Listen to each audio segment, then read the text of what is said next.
ദിവ്യകാരുണ്യത്തിന് നേരവും ആരാധനയും സ്തുതിയും പുകഴ്ചയും ഉണ്ടായിരിക്കട്ടെ. പരിശുദ്ധ പരമ ദിവ്യകാരുണ്യത്തിന് നേരവും ആരാധനയും സ്തുതിയും പുകഴ്ചയും ഉണ്ടായിരിക്കട്ടെ. പരിശുദ്ധ പരമ ദിവ്യകാരുണ്യത്തിന് നേരവും ആരാധനയും സ്തുതിയും പുകഴ്ചയും ഉണ്ടായിരിക്കട്ടെ.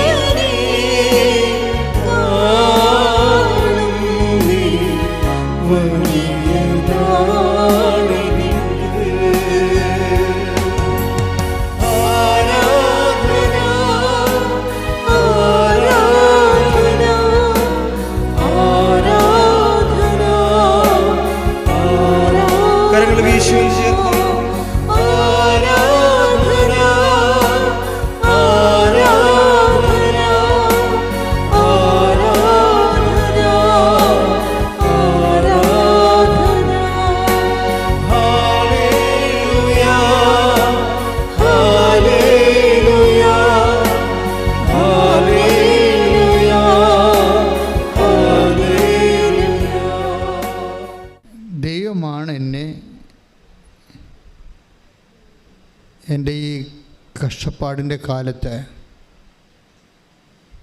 എന്നെ ഇവിടെ കൊണ്ടുവന്നത്. ഇത് എല്ലാവർക്കും അറിയാം, ഇത് ദൈവമാണ് കൊണ്ടുവന്നതെന്നൊക്കെ അറിയാം. പക്ഷെ എന്നാ പ്രോബ്ലം എന്ന് വെച്ച് കഴിഞ്ഞാൽ ഇൻവെസ്റ്റ്മെൻറ്റ് നിങ്ങളുടെ വിഷയവുമായിട്ട് ആനുപാതികമല്ല. അതാ പ്രശ്നം. ഇൻവെസ്റ്റ്മെൻറ്റ് എന്ന് പറയുന്നത് ദൈവമാണ് കൊണ്ടുവന്നതെന്നറിയാം, ബട്ട് അവരുടെ ഒരു മിനിമം ഡൗട്ട് ചില ആൾക്കാർ നിലനിർത്തുന്നുണ്ട്. ഒക്കുമായിരിക്കും അല്ലേ? ചിലക്ക് കൃപാസനം മാതാവിൽ അനുഭവമില്ലാത്ത കൊണ്ട് വിശ്വാസം ചിലർക്ക് ആദ്യഘട്ടങ്ങളിൽ കുറവായി വരാം. ചിലർക്ക് അവരിൽ തന്നെ വിശ്വാസമില്ല. അവർ ചിന്തിക്കണം, എനിക്ക് ഉടമ്പടി പൂർത്തിയാക്കാൻ പറ്റുമായിരിക്കുമോ? അവർ തന്നെ എനിക്ക് ഉടമ്പടി പൂർത്തിയാക്കാൻ പറ്റുമോ? അപ്പോൾ ഇത് ഉടമ്പടി എന്ന് പറയുമ്പോൾ ഇതെൻ്റെ വലിയ മഹാസംഭവമാണ്, ഇത് ആർക്കും ചെയ്യാൻ പറ്റാത്ത കാര്യമാണെന്നുള്ളൊരു ധാരണയിലാണ് അവരങ്ങനെ പറയണത്. പക്ഷേ ഇത് ശരിക്കും പറഞ്ഞാൽ സിമ്പിളാണ്. സാധാരണ അതിന് നിങ്ങൾ ചെയ്യേണ്ട കാര്യങ്ങൾ, സാക്ഷ്യങ്ങൾ, ഈ സന്ത്രാസമൊന്നുമില്ലാതെ ഇങ്ങനെ സാക്ഷ്യങ്ങൾ കേട്ടുകൊണ്ടിരിക്കണം. സാക്ഷ്യങ്ങൾക്കുള്ള പ്രശ്നം വെച്ചാൽ നിങ്ങൾക്കറിയാം, സാക്ഷ്യങ്ങളുടെ പോക്ക് എന്ന് പറയുന്നത് ഒരു ധ്യാനകേന്ദ്രമായതുകൊണ്ട് സ്വാഭാവികമായി അവിടെ ദൈവം പ്രവർത്തിക്കും. അങ്ങനെ വരുന്ന സ്വാഭാവിക സാക്ഷ്യങ്ങളല്ല ഇവിടുത്തെ പ്രശ്നം. ഇവിടുത്തെ സാക്ഷ്യത്തിന് ഒരു ദൈവികമായ ലക്ഷ്യമുണ്ട്. എന്താണ് ലക്ഷ്യം? ആ ലക്ഷ്യം അമ്മയുടെ പ്രത്യക്ഷീകരണം സഭ സ്ഥിരീകരിക്കണം. അതാണ് പ്രശ്നം. അപ്പോൾ നമ്മുടെ പ്രശ്നം അല്ലത്, അത് ദൈവത്തിൻ്റെ പ്രശ്നമാണ്. അമ്മയുടെ പ്രത്യക്ഷീകരണം സമയഘടികാരം നെഞ്ചിൽ ചാർത്തി 10-8 സൂചി കാണിച്ച് ദുരന്തമുണ്ടാകാൻ പോണ പ്രാർത്ഥിക്കണമെന്ന് 2004 പ്രത്യക്ഷപ്പെട്ട് സന്ദേശം നൽകിയ അമ്മയുടെ ഈ പ്രത്യക്ഷീകരണം തിരുസഭ അംഗീകരിച്ച് ലോകത്തിന് മാതാവിൻ്റെ സന്ദേശം കൈമാറണം. അതാണ് അതിനു വേണ്ടിയാണ് ഉടമ്പടി തന്നിരിക്കുന്നത്. ഉടമ്പടി തന്നതിൻ്റെ കാരണം ഇപ്പോൾ എത്രയോ സ്ഥലങ്ങളിൽ പ്രത്യക്ഷീകരണം നടക്കുന്നു. അവിടെ ഒന്നും കൊടുക്കാത്ത ഒരു പ്രത്യേക രക്ഷാകര പദ്ധതി ആദ്യം 2015 ഈ അമ്മയുടെ പ്രത്യക്ഷീകരണത്തിൻ്റെ 10ാമത്തെ വർഷത്തിൽ, അത് 10ാം വർഷമായെന്ന് എനിക്ക് പോലും അതിനെക്കുറിച്ചൊരു കോൺഷ്യസ് ഇല്ലായിരുന്നു. കാര്യം കൃപാസനം വേറൊരു മോഡ് ഓഫ് സർവീസിൽ നന്നായിട്ട് പോയിക്കൊണ്ടിരുന്ന കാര്യമായിരുന്നു അത്. അപ്പോൾ ശുശ്രൂഷയ്ക്ക് പഞ്ഞമില്ലായിരുന്നു, ആൾക്കാർക്ക് കുറവില്ലായിരുന്നു, ഭംഗിയായിട്ട് പോയിക്കൊണ്ടിരിക്കുകയായിരുന്നു. 2015 ആദ്യമായിട്ട് ഈ പ്രത്യക്ഷീകരണ പ്രാർത്ഥന എന്ന് പറയുന്നത്. അപ്പോഴാണ് ഞാൻ പ്രത്യക്ഷീകരണ പ്രാർത്ഥന കിട്ടി. എന്താണ്?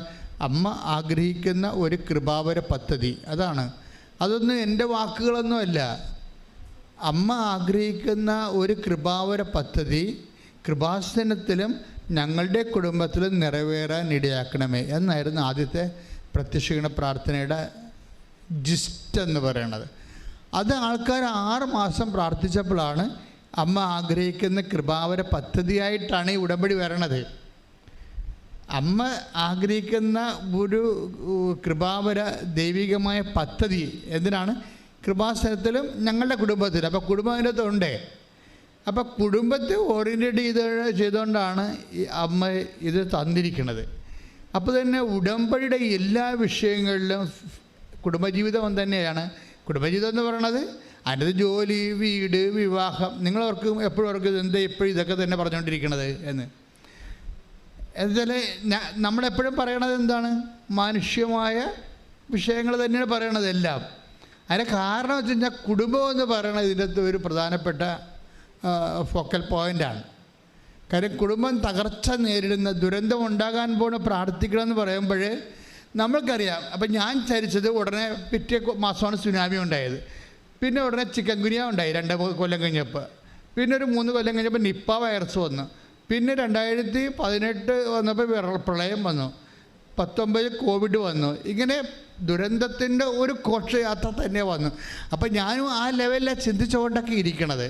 പക്ഷേ എന്നാലും പ്രാർത്ഥന തന്നിരിക്കുന്നത് എന്താണ്? പ്രാർത്ഥന തന്നിരിക്കുന്നത് അമ്മ ആഗ്രഹിക്കുന്ന ഒരു കൃപാവര പദ്ധതി കൃപാസനത്തിലും ഞങ്ങളുടെ കുടുംബത്തിലും എന്നാണ് കിടക്കുന്നത്. ആ പ്രാർത്ഥനയിൽ 2015 ആ വെളിപാട് പ്രത്യക്ഷീകരണം, ആദ്യത്തെ പ്രത്യക്ഷ പ്രാർത്ഥന അതാണ്. അപ്പോഴേ കുടുംബമുണ്ട്. അപ്പോൾ ഏറ്റവും വലിയ ദുരന്തം എന്ന് പറയണത് ഞാൻ വിചാരിച്ചത് പ്രകൃതി ദുരന്തമായിരിക്കും എന്നാണ്. പക്ഷേ ഇപ്പോഴെന്താ ഈശോ പറയണത്? പ്രകൃതി ദുരന്തം മാത്രമല്ല, ഈ കാലങ്ങളിൽ ഏറ്റവും വലിയ ദുരന്തം സംഭവിച്ചത് കുടുംബങ്ങളിലല്ലേ? ഈ കാലങ്ങളിൽ ഏറ്റവും വലിയ ദുരന്തം സംഭവിച്ചത് കുടുംബങ്ങളിൽ ദുരന്തം സംഭവിച്ചാൽ പിന്നെ പ്രകൃതി സമാധാനമായിട്ടും കാര്യമില്ല. പിന്നെ കുടുംബം ദുരിതം അനുഭവിച്ചു. ഇപ്പം ചില ആൾക്കാർ വണ്ടി ഇടിച്ച് ചാകട്ടെ, അതിലും പെണ്ണുമ്പോൾ വഴക്കിട്ട് പോയില്ല, കുഞ്ഞുങ്ങളും പോയി, എനിക്കാരുമില്ല, പിന്നെ ചത്താലെന്താ? മറ്റുള്ള ദുരന്തങ്ങളെല്ലാം ആൾക്കാർക്ക് സെക്കൻഡറിയാണ്. നമ്മളെന്തിനാണ് രോഗമില്ലാതിരിക്കണം? എൻ്റെ കുഞ്ഞുങ്ങളെ പോറ്റണം. രോഗമില്ലാതിരിക്കണമെന്ന് ആഗ്രഹിക്കുന്നതിൻ്റെ പ്രധാനപ്പെട്ട ഘടകം എന്താണ്? എനിക്ക് ഒരമ്മ രോഗമില്ലാതിരിക്കണമെന്ന് ആഗ്രഹിക്കുന്നത് എന്തുകൊണ്ടാണ്? എൻ്റെ കണ്ണടയുന്നവരെ എൻ്റെ വരെ എങ്കിൽ എൻ്റെ കുഞ്ഞുങ്ങൾ എവിടെയെങ്കിലും ഒന്ന് എത്തിക്കണം. കുടുംബമാണ് പ്രശ്നം. അപ്പോൾ ഈ കൃപാസനത്തിൻ്റെ ഫോക്കൽ പോയിൻ്റ് ദൈവികമായ ലക്ഷ്യങ്ങളിൽ ഫോക്കസ് ചെയ്തിരിക്കുന്ന കുടുംബത്തെയാണ്. ഈ കുടുംബം ലോകം മുഴുവൻ തകർന്നുകൊണ്ടിരിക്കുകയാണ്. അതിൻ്റെ ഒരു ചീവ് ഇപ്പോഴാണ് നമുക്ക് തട്ടണമെന്ന്. യൂറോപ്പൊക്കെ നേരത്തെ തകർന്നതിൻ്റെ കൂടെ പള്ളിയും തകർന്നു. കുടുംബം തകർന്നപ്പോൾ പള്ളിയും തകർന്നു. ഞാൻ ചില രാജ്യങ്ങളിൽ ചെന്നപ്പോൾ അവിടെ കരാട്ടെ പ്രാക്ടീസ് ചെയ്യുകയാണ്. എന്നുവെച്ചാൽ കുടുംബം തകർന്നു അവിടെ.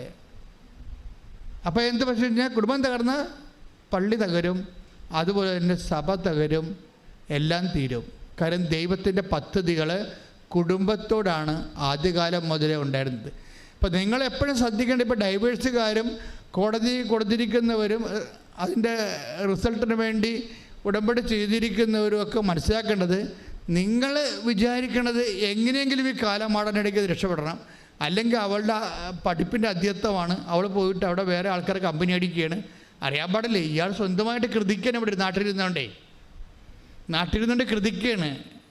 അവളുടെ ഡ്യൂട്ടി കൊണ്ട് ഭാരം കൊണ്ട് ചിലപ്പോൾ സമയത്ത് വിളിക്കുമ്പോൾ ഫോൺ എടുക്കത്തില്ല. എടുക്കാഞ്ഞിട്ടല്ല, എടുക്കാൻ പറ്റത്തില്ല. അതൊക്കെ നിങ്ങളൊക്കെ ഹോസ്പിറ്റലിൽ ചെന്നാൽ മാത്രമേ അറിയാൻ പറ്റത്തുള്ളൂ.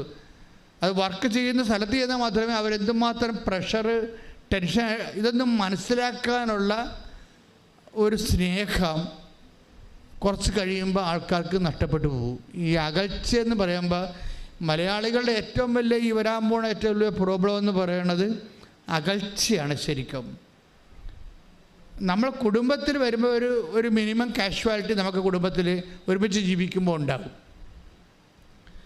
ഒരുമിച്ച് ജീവിക്കുമ്പോൾ ഇഷ്ടാനിഷ്ടങ്ങളൊക്കെ ഉള്ള കാരണവും താല്പര്യങ്ങളൊക്കെ വ്യക്തിപരമായത് കാരണം ചിലപ്പോൾ ചില ക്രാഷ് ഉണ്ടാകും.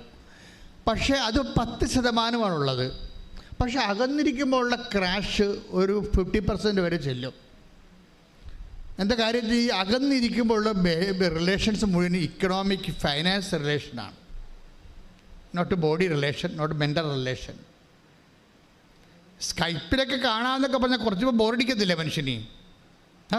എന്തൊക്കെ പറഞ്ഞാലും മനുഷ്യന് ബോറെന്ന് പറഞ്ഞ സാധനം ഉണ്ടല്ലോ, അത് കുറച്ച് കഴിയുമ്പോൾ അടിക്കും നമുക്കിട്ട് വന്ന്. നമ്മൾ തിരിച്ചടിക്കാൻ വല്ലതും പറ്റുമോ ബോറിനിട്ട്? അത് സഹിക്കാൻ പറ്റത്തുള്ളൂ. അപ്പോൾ കുറച്ച് കഴിയുമ്പോൾ ഈ സംവിധാനങ്ങളൊന്നും സപ്പോർട്ടീവ് അല്ലാത്ത സമയം വരും. അപ്പോൾ എപ്പോഴും കടമാണ്, പണം വേണം, കടമാണ്, ശമ്പളം കിട്ടിയ ഇങ്ങനെ പറഞ്ഞുകൊണ്ടിരിക്കുമ്പോൾ റിലേഷൻസിൽ മുഴുവനും ഫൈനാൻസ് റിലേഷനേ ഉണ്ടാകത്തുള്ളൂ. Finance relation. അപ്പോൾ അല്ലെങ്കിൽ അവൻ വിചാരിക്കുന്നത് എൻ്റെ കുടുംബക്കാർ അപ്പനും അമ്മയും മക്കളും എല്ലാം കൂടി എന്നൊരു കറവപ്പോശായിട്ട് വെച്ചിരിക്കുകയാണെന്ന് തോന്നും. NRIയുടെ കുറേ ആൾക്കാർക്കുള്ള പ്രശ്നം എന്തായിരുന്നു?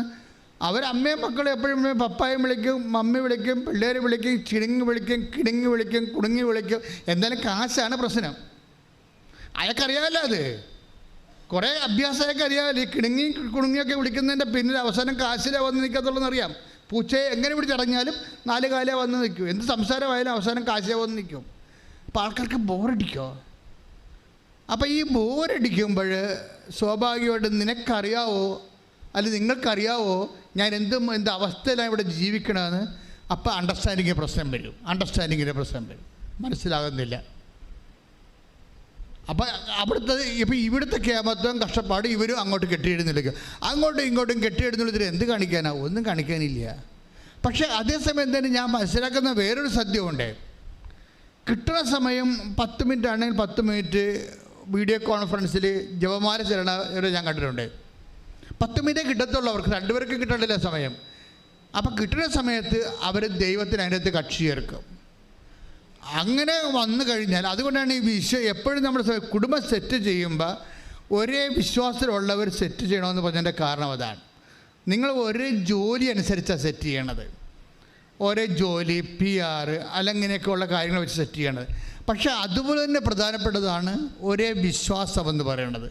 ഒരേ വിശ്വാസത്തിലാണ് കുടുംബം സെറ്റ് ചെയ്യണമെന്നുണ്ടെങ്കിൽ കുറച്ചുകൂടി സുരക്ഷിതത്വം കിട്ടാവും.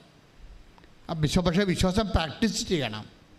വിശ്വാസം താത്വികമായിട്ട് ആശയപരമായിട്ട് ഇങ്ങനെ ഒരു ഇരുട്ടിൽ നിന്നിട്ട് കാര്യമില്ല. അത് പ്രാക്ടീസിങ് ഫെയ്ത്താണ്. ഫെയ്ത്ത് എന്ന് പറഞ്ഞാൽ പ്രാക്ടീസിങ് ആയിരിക്കണം. അല്ലെങ്കിൽ ഫെയ്ത്തിനൊരു കുഴപ്പമുള്ളത്, വിശ്വാസത്തിൻ്റെ കുഴപ്പമുള്ളത്, വിശ്വാസത്തിൻ്റെ അകത്ത് തന്നെ സംശയമുണ്ട്. ഇൻബിൽട്ടാണ്. വിശ്വാസത്തിൻ്റെ ഉള്ളിൽ ഇൻബിൽട്ടായിട്ട് വരുന്ന സാധനമാണ് സംശയം. അപ്പം കണ്ടൻറ്റ് വൈസ് വിശ്വാസത്തിൻ്റെ കണ്ടൻറ്റ് കുറഞ്ഞാൽ വിശ്വാസം കുറഞ്ഞു എന്ന് പറയാൻ പറ്റത്തില്ല, സംശയം കൂടിയെന്നാണ് പറയാൻ പറ്റത്തുള്ളൂ. കണ്ടൻറ്റ് വൈസ് അങ്ങനെ. മുട്ടയുടെ വെള്ളക്കാരും ചുവന്നക്കാരും ഇല്ലേ അല്ലേ?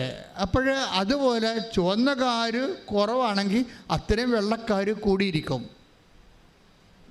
അതാണ് എൻ്റെ തീർച്ചയായും. വിശ്വാസം നിങ്ങൾക്ക് ഉണ്ടെന്ന് പറയുമ്പോൾ വിശ്വാസം കുറവാണെന്ന് പറഞ്ഞാൽ അതിൻ്റെ അർത്ഥം സംശയം കൂടുതലാണെന്നാണ് അതിൻ്റെ അർത്ഥം. കാര്യം ഇത് രണ്ടും ഒരുമിച്ചാണ് പോണത്. ഇതൊരു ഭയങ്കര ട്രീറ്റ് ചെയ്യേണ്ട ഒരു സബ്ജക്റ്റാണിത്. അതായത് നിങ്ങൾക്ക് വിശ്വാസം കൂടിയെന്ന് പറഞ്ഞാൽ അതിൻ്റെ അർത്ഥം സംശയം കുറഞ്ഞെന്ന് അതിൻ്റെ അർത്ഥം. അപ്പം നമ്മൾ ടാർഗറ്റ് ചെയ്യേണ്ടത് എന്താണ്? വിശ്വാസത്തെ ടാർഗറ്റ് ചെയ്യണം. വിശ്വാസത്തെ നേരിട്ട് ടാർഗറ്റ് ചെയ്താൽ പറ്റത്തില്ല. വിശ്വാസം ഒരു റിസൾട്ടാണ്. വിശ്വാസം റിസൾട്ടാണ്. എന്തിനാണ് ടാർഗറ്റ് ചെയ്യേണ്ടത്? സ്നേഹത്തെയാണ് ടാർഗറ്റ് ചെയ്യേണ്ടത്. അതാണ് ബൈബിളിൻ്റെ ഒരു വെളിപാടതാണ്. എന്താണ്? സ്നേഹം എല്ലാം വിശ്വസിക്കുന്നു. ഇപ്പം സംശയത്തെ നമ്മൾ ടാർഗറ്റ് ചെയ്തിട്ട് കുറച്ച് സംശയം നീങ്ങിയത് കൊണ്ട് ആക്റ്റീവ് ഫെയ്ത്തിലേക്ക്, ഒരു അപ്ലൈഡ് ഫെയ്ത്തിലേക്ക് വരത്തില്ല. പ്രായോഗിക വിശ്വാസത്തിലേക്ക് വരണമെന്നുണ്ടെങ്കിൽ നമുക്ക് ഇമോഷണൽ ഫാക്കൽറ്റി പവർഫുള്ളാകണം. അപ്പോഴും പലപ്പോഴും സംശയം തീർക്കാൻ വേണ്ടി ഇൻ്റലക്ച്വൽ ഫാക്കൽറ്റിയിലാണ് നമ്മൾ പഠനങ്ങൾ ഉണ്ടാക്കിയിരിക്കുന്നത്. പഠനങ്ങൾ എപ്പോഴും ബൗദ്ധികമായ ഫാക്കൽറ്റിയിൽ മാത്രമേ അത്, പക്ഷേ അതിൻ്റെ കൂടെ സംശയങ്ങൾ തീർന്നാലും ഒരു ആക്റ്റീവ് ഫെയ്ത്തിലേക്ക്, ആ വിശ്വാസം പ്രയോഗിക്കുന്ന അവസ്ഥയിലേക്ക് വരണമെന്നുണ്ടെങ്കിൽ ആശയപരമായിട്ട് നമ്മൾ ഓക്കെ ആയാൽ മാത്രം പോരാ, നമ്മൾ വൈകാരികമായിട്ട് ഓക്കെ ആകണം. വൈകാരികമായിട്ട് ആരുമായിട്ട് ഓക്കെ ആകണം? ദൈവമായിട്ട് ഓക്കെ ആകണം. എന്ന് വെച്ചാൽ അർത്ഥം എന്താണ്? ദൈവമായിട്ടുള്ള സ്നേഹത്തിൻ്റെ ലെവല് വർദ്ധിപ്പിക്കണം. ഈ ദൈവമായിട്ടുള്ള സ്നേഹത്തിൻ്റെ ലെവല് വർദ്ധിപ്പിക്കാൻ വേണ്ടിയാണ് ഉടമ്പടിയിൽ അതിൻ്റെ ഫോർമുലയുണ്ട് മുഴുവനും. അത് നിങ്ങൾ എപ്പോഴും ചെയ്യണം. ഉടമ്പടിയിൽ വരുമെന്ന പ്രശ്നം ചില ആൾക്കാർക്ക് ഇടിപെട്ട് സാക്ഷ്യങ്ങൾ പറയാൻ കാര്യം ദൈവവുമായിട്ടുള്ള ഇവരുടെ വൈകാരിക ബന്ധം പെട്ടെന്ന് ബൂസ്റ്റഡ് ആവും. ഉടമ്പടിയിൽ ദൈവമായിട്ടുള്ള ഇപ്പോൾ ചെറിയ പറഞ്ഞു, ഞാൻ നല്ല വെയിലായിരുന്നു അച്ഛാ. ഇപ്പം ഇന്നലെയൊക്കെ പറയണ നല്ല ചെറുപ്പകാലത്തൊക്കെ വന്നപ്പോൾ ഇടിപെട്ട് സാക്ഷ്യം പറഞ്ഞു, നല്ല വെയിലായിരുന്നു, വേറെ തൊലിച്ചു, ഞാൻ 10 രൂപ കൊണ്ട് പ്രേക്ഷിത പ്രവർത്തനത്തിൽ ചെന്നപ്പോൾ തന്നെ കൊന്തയിട്ട ഒരാൾ എന്നെ കളിയാക്കിയെന്ന്. അപ്പോൾ എനിക്ക് സങ്കടം വന്നു. കാര്യം കൊന്തയിട്ടവൻ തന്നെ എന്നെ കളിയാക്കി. കൊന്തയിട്ടവൻ ചിലപ്പോൾ അവൻ കൊന്തയിട്ടോണ്ടിരിക്കും, പിശാചിനും കൊന്തയിടാവില്ല. അതിലത്തെ കാര്യമില്ല. എന്ത് മതം പിശാച കൊന്തയിട്ട് നടക്കണം, അതല്ല കാര്യമില്ല. പക്ഷേ ഇവളെ സംബന്ധിച്ചിടത്തോളം അത് വലിയൊരു തട്ടായി. അപ്പോൾ എന്നാ ചെയ്ത് അപ്പം അത് നിസ്സാരം അത്രേ ഉള്ളൂ. അതായത് നിൻ്റെ വിശ്വാസം ഈ കൊന്തയിട്ട് നിൽക്കുന്ന പിശാചിനേക്കാൾ അതൊരു പ്രലോഭനമായിട്ട് തന്നിരിക്കുകയും അതിനെ നീ അതിജീവിക്കണം. എന്നുവെച്ചാൽ എന്തതിജീവിക്കണം എന്നാണ്? വിശ്വാസം അതിജീവിക്കണം എന്നല്ല, എന്നോടുള്ള നിൻ്റെ സ്നേഹം ഈ കൊന്തയിട്ട പിശാചത്തിൽ നൽകുന്ന പ്രലോഭനത്തെക്കാൾ നിൻ്റെത് ഉയർത്തണം. ദാറ്റ് മീൻസ് നീ സ്നേഹത്തിൽ വളരണം. ശ്രുതികട്ടെ ഹല്ലേലൂയ. ഇതൊക്കെ നിങ്ങൾ ഇപ്പോൾ അച്ഛൻ പരിശുദ്ധ പരമദിവ്യകാരുണ്യത്തിന് പറയുമ്പോൾ ഇപ്പോൾ നിങ്ങൾ എല്ലാവരും ഉത്തരമായിട്ട് പരിശുദ്ധ പരമദിവ്യകാരുണ്യത്തിന് എന്ന് പറയുമ്പോൾ നിങ്ങൾ ഉത്തരമായിട്ട് എന്ത് പറയും? എന്നേരവും ആരാധനയും സ്തുതിയും പോച്ചു. അപ്പോൾ ഈ പറഞ്ഞിരിക്കുന്ന ഇപ്പോൾ ഇതിനകത്ത് 1000 പേരുണ്ടെങ്കിൽ മാർക്ക് ഇടുകയാണെങ്കിൽ ചിലർക്ക് 2 മാർക്ക്. എന്നേരവും ആരാധനയും സ്തുതിയും പുകഴ്ച ഉണ്ടാകട്ടെ എന്ന് പറഞ്ഞില്ലേ? അങ്ങനെ പറഞ്ഞ ഉത്തരത്തിന് ചിലക്ക് 2 മാർക്ക്, ചിലക്ക് 6 മാർക്ക്, ചിലക്ക് 8 മാർക്ക്, ചിലക്ക് 9 മാർക്ക്. അതിൻ്റെ വ്യത്യാസം നിങ്ങളെല്ലാം പറഞ്ഞ ഒന്നല്ലേ? നിങ്ങളെല്ലാം പറഞ്ഞ ഒന്നല്ലേ? പിന്നെ എന്തിനാ മാർക്ക് വ്യത്യാസം ഉണ്ടാകണത്? അത് ചിലർ ബോധമില്ലാതെ പറയും, ചിലർ യാന്ത്രികമായിട്ട് പറയും, ചിലർ വിശ്വാസത്തോടെ പറയും, ചിലർ സ്നേഹത്തോടെ പറയും. അതിനാ മാർക്ക് വേണ്ടത്? സ്നേഹത്തോടെ പറയുന്നതിനാണ് മാർക്ക് 9 മാർക്ക്. കൈയടിച്ച് കർത്താവ് ഹല്ലേലൂയ. അപ്പോൾ എപ്പോഴും നമ്മൾ ശ്രദ്ധ വേണ്ടത് പ്രാർത്ഥിക്കുമ്പോൾ എപ്പോഴും നിങ്ങൾ ചിന്തിക്കേണ്ടത് അത് സ്നേഹത്തോടെയാണ് പ്രാർത്ഥിച്ചതെന്ന്. എപ്പോഴും നമ്മൾ ഇൻട്രോസ്പെക്റ്റ് ചെയ്യണം. എപ്പോഴും നമ്മൾ ഒരു ആന്തരികമായിട്ടുള്ള ചോദ്യം ഉണ്ടാക്കേണ്ടത് എന്താണ്? ഞാൻ സ്നേഹത്തോടെയാണ് പ്രാർത്ഥിച്ചത്, സ്നേഹത്തോടെയാണ് ഞാൻ കർത്താവിനെ കൈമാറിയത്, സ്നേഹത്തോടെയാണ് ഞാൻ ഉടമ്പടി വിശ്വാസം പ്രയോഗത്തിലേക്ക് വരുന്നത്. പ്രാർത്ഥിക്കുക. കർത്താവായ ദൈവമേ, ഉടമ്പടിയുടെ ഓരോ പദ്ധതികളും പ്രക്രിയകളും ഞാൻ നിറവേറ്റുമ്പോൾ ദൈവസ്നേഹത്തോടെ നിറവേറ്റുവാൻ എന്നെ സഹായിക്കണമേ. ഇത് പെട്ടെന്ന് ബൂസ്റ്റപ്പ് ആവും സ്നേഹത്തെ നിങ്ങൾ അഡ്രസ്സ് ചെയ്ത് കഴിഞ്ഞാൽ. ഇപ്പം ഞാനൊക്കെ വന്ന ഒരു വഴിയാണ് ഞാൻ നിങ്ങൾ പറയണത്. ഞാൻ വന്ന വഴിയൊന്നുമല്ല, ബൈബിളിലുള്ള എല്ലാം ഈ ടൈപ്പാണ്. ഇന്നലെ കെസ്സിയ എന്നും പറഞ്ഞൊരു മോളുടെ സാക്ഷ്യങ്ങൾ. കെസ്സിയയുടെ പ്രോബ്ലം, കെസ്സിയ അപ്പനെയും കൊണ്ട് വന്നിരിക്കുകയാണ് ഇവിടെ. എനിക്ക് ഈ ആഴ്ചയിൽ ഏറ്റവും ടോപ്പായിട്ട് എന്നെ സ്പർശിച്ചത് കെസ്സിയയുടെ സാക്ഷ്യമാണ്.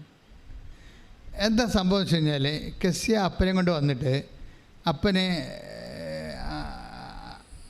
ഫെയിൻറ്റിങ്ങും അതുപോലെ തന്നെ ഇയർ ബാലൻസിൻ്റെ പ്രോബ്ലമാണ്. അപ്പോൾ ഇയർ ബാലൻസിന് അപ്പോൾ കെസ്സിയുടെ ഒരു പ്രത്യേകത, ഉടമ്പടിയുടെ ധ്യാനങ്ങളെല്ലാം ഇവൾ പ്രാർത്ഥിച്ചാണ് കേൾക്കണത്. ഉടമ്പടിയുടെ ധ്യാനം കൂടാൻ വേണ്ടി കൂടും. ഉടമ്പടി എടുക്കുമ്പോൾ നിങ്ങൾക്കറിയാമല്ലോ, ധ്യാനം കൂടണമെന്ന് പറഞ്ഞാൽ എന്താണ്? അപ്ഡേഷൻസ് ഉണ്ടാകണത് എല്ലാം ഇവിടെ. നിങ്ങളുടെ സബ്ജക്റ്റ് എപ്പോൾ സംസാരിക്കുമെന്ന് ആർക്കും അറിയാൻ പറ്റത്തില്ലല്ലോ. ഉടമ്പടി എന്ന് പറയുമ്പോൾ ഈ പുറപ്പാട് 25-35 വെച്ചുള്ള സംസാരമാണ്. കാര്യം ഞാൻ എൻ്റെ ജനങ്ങളോട് കൃപാസനത്തിൽ നിന്ന് സംസാരിക്കുമെന്നല്ല പറഞ്ഞിരിക്കുന്നത്. അപ്പോൾ അങ്ങനെ സംസാരിക്കുമ്പോൾ ഉടമ്പടി ധ്യാനത്തിന് മറ്റു വചന പ്രഘോഷങ്ങളെക്കാളും സന്ദേശവിഹിതമായിട്ട് വ്യത്യാസങ്ങളുണ്ട്. കാരണം നിങ്ങളുടെ വിഷയം ചിലപ്പോൾ സംസാരിച്ചെന്ന് വരും കർത്താവ്.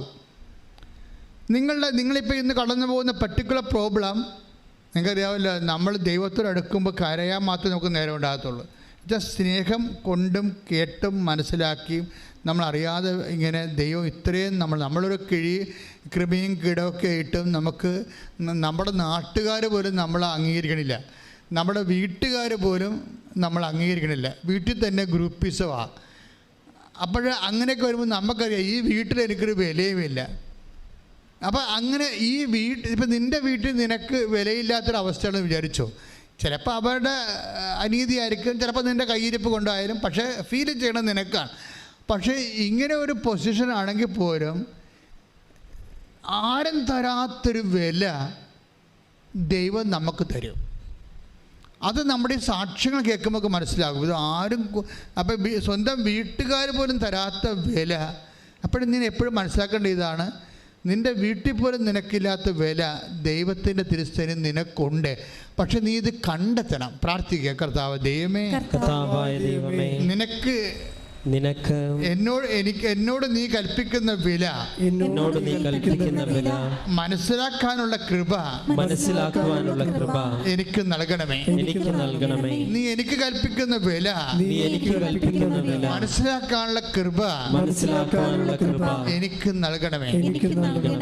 അപ്പൊ കെസിയ വന്ന് പറഞ്ഞത്, അവളുടെ അപ്പൻ ഇങ്ങനെ ഇയർ ബാലൻസായിട്ട് ഡോക്ടർ പറഞ്ഞു, ഇനി നിങ്ങളുടെ നിങ്ങളുടെ പഴയ ജോലിയൊന്നും ചെയ്യാൻ പറ്റത്തില്ലെന്ന് പറഞ്ഞു. അപ്പോൾ ഇനി കുടുംബം അരിമുട്ടിയല്ലോ, ഇനി എന്ത് ചെയ്യും എന്നൊക്കെ വിചാരിച്ചുകൊണ്ട് വിഷമിക്കുമ്പോൾ പെട്ടെന്ന് ഉടമ്പടി ധ്യാനത്തിലൂടെ പറയുന്നു, നിങ്ങൾ ഉടമ്പടിയിലാണെങ്കിൽ ഉടമ്പടി ധ്യാനത്തിനെ ശ്രദ്ധിക്കണം. ആ ധ്യാനത്തിലൂടെ കർത്താവ് നിങ്ങളോട് സംസാരിക്കുമെന്ന് പറഞ്ഞു. അപ്പോൾ ഇത് കേട്ട ഉടനെ പിന്നെ എന്താ കെസിയോട് പറഞ്ഞത്, ഉടമ്പടിയിലിരിക്കുന്ന വ്യക്തികൾ മറ്റു വ്യക്തികളുടെ സ്വരങ്ങൾ ശ്രദ്ധിക്കണം. ഇതൊക്കെ ഞാനിങ്ങനെ ഓർത്ത് പറയണമല്ലേ. ഇവിടെ വരുമ്പോൾ കുറേ കാര്യം കർത്താവ് എനിക്ക് പറഞ്ഞു തരും. അപ്പോൾ അത് ഞാൻ പറഞ്ഞുകൊണ്ടിരിക്കുന്ന സമയത്ത് കർത്താവ് വേറെ കാര്യങ്ങൾ പറയും. അപ്പോൾ അതൊക്കെ ഞാൻ ഞാൻ കേൾക്കണ മനസ്സിൽ ഈശോ കേൾക്കണം, ഈശോ പറഞ്ഞ് കേൾക്കണ കാര്യങ്ങൾ നിങ്ങളോട് പറയും. പക്ഷേ ഇത് ആരെങ്കിലും കർത്താവ് ഉദ്ദേശിക്കുന്നുണ്ടാകും. അതുകൊണ്ടാണ് ദൈവത്തിൻ്റെ മുമ്പിൽ നിങ്ങൾക്ക് വില ഉണ്ടെന്ന് പറയാൻ കാര്യം. ദൈവത്തിൻ്റെ മുമ്പിൽ നിങ്ങൾ എത്ര കെട്ടേണ്ട മനുഷ്യരാണെന്ന് പറഞ്ഞാലും ദൈവം നിങ്ങളുടെ വില ഒരിക്കലും കുറയത്തില്ല. സ്വർണം പോലെയല്ലേ, സ്വർണത്തിൻ്റെ വില കുറയത്തില്ലല്ല, ചളങ്ങിയാലും കുറയത്തില്ല, അത് കറുത്താലും കുറയത്തില്ല, വില കുറയത്തില്ല അതിൻ്റെ. അപ്പം അതുപോലെ നീ സ്വർണ്ണമാണ് വിലാപങ്ങളുടെ പുസ്തകത്തിൽ നമ്മളോട് പറഞ്ഞിട്ടുണ്ട്, നീ സ്വർണ്ണമാണ് എനിക്കെന്ന്. സ്വർണം മങ്ങിപ്പോയത് എന്താണെന്നൊക്കെ ചോദിക്കുന്നുണ്ട്, പക്ഷേ വില കുറഞ്ഞ എന്താണെന്ന് പറഞ്ഞിട്ടില്ല. Take the word of God. വിലാപങ്ങൾ 4-ാം അധ്യായം 1-ാമത്തെ വാക്യം. സ്വർണം എങ്ങനെ മങ്ങിപ്പോയി, തങ്കത്തിന് എങ്ങനെ മാറ്റം വന്നു, വിശുദ്ധ മന്ദിരത്തിൻ്റെ കല്ലുകൾ വഴിക്കവലയിൽ ചിതറിക്കിടക്കുന്നു. അതായത് ഇസ്രായേലിനെ കുറിച്ചും വിശ്വാസത്തെക്കുറിച്ചും ദൈവപൈതലിനെ കുറിച്ചും പറയുന്നത്, ദൈവം ചോദിക്കണം എങ്ങനെ, സ്വർണത്തിൻ്റെ വില എങ്ങനെ കുറഞ്ഞെന്നല്ല ചോദിക്കുന്നത്. അങ്ങനെ ഒരിക്കലും കുറയത്തില്ല. നീ സ്വർണമാണ്, നിനക്ക് സംഭവിക്കാൻ സാധ്യതയുള്ളത് എന്താണ്? മങ്ങിപ്പോകാം. നീ ദൈവത്തിൽ നകലുന്നതനുസരിച്ച്, വിശ്വാസം കുറയുന്നതനുസരിച്ച് കൊണ്ട്, വിശ്വാസത്തിൻ്റെ പ്രവൃത്തികൾ കുറയുന്നതനുസരിച്ച് കൊണ്ട് നിനക്ക് മങ്ങൽ വരാം, പക്ഷെ വില കുറയത്തില്ല. അതുകൊണ്ട് തന്നെ ദൈവത്തിൻ്റെ നമ്മുടെ വീട്ടുകാരുടെ മുമ്പിൽ നമുക്ക് വില കുറഞ്ഞാലും ദൈവ തിരുസന്നിധിയിൽ ഒരിക്കലും നമ്മുടെ വില ഇടിയത്തില്ല. അതാണ് നമ്മുടെ കോൺഫിഡൻസിൻ്റെ തന്നെ. ദൈവ തിരുസന്നിധി വരുമ്പോൾ നമ്മുടെ കോൺഫിഡൻസ് അതായിരിക്കണം. കാര്യം നിങ്ങളുടെ പാപങ്ങൾ കൊണ്ടോ, ഇപ്പോൾ ചില ആൾക്കാർ പറഞ്ഞാൽ എന്താണ്, അയ്യോ ഞാൻ പാപിയാണ്, എനിക്ക് ഉടമ്പടി പൂർത്തിയാക്കാൻ പറ്റുമോ, ഞാൻ പാപാവസ്ഥ ജീവിക്കുന്ന ആളാണ്, എനിക്ക് ഉടമ്പടി പൂർത്തിയാക്കാൻ പറ്റുമോ എന്ന് പറഞ്ഞുകൊണ്ട് നീയാണ് വിഡ്രോ ചെയ്ത് പോണത്. പക്ഷേ കർത്താവ് എന്താ പറയണത്, നീ ഇപ്പോഴും സ്വർണം തന്നെയാണ്, മങ്ങിപ്പോയിട്ടുണ്ടെന്ന കാര്യം സത്യമാണ്, പക്ഷെ നിന്റെ വില കുറഞ്ഞിട്ടില്ല. കൈയടിച്ച് കർത്താവ്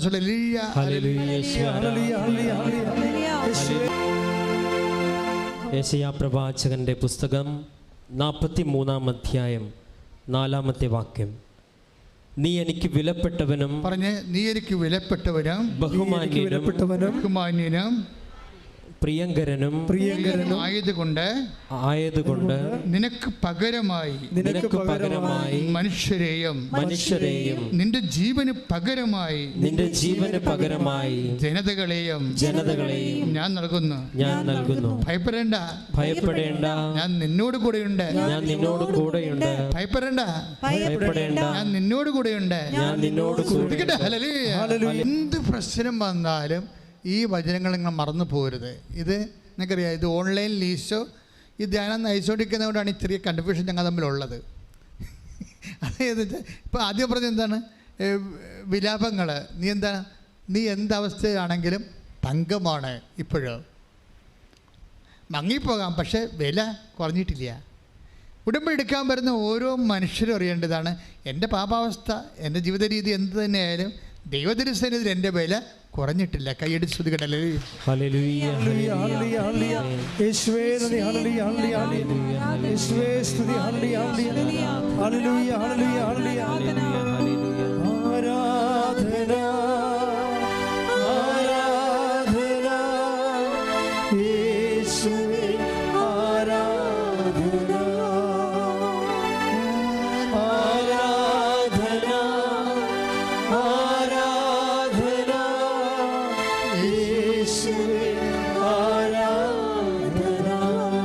പരിശുദ്ധ പരമദിവ്യകാരുണ്യത്തിന്.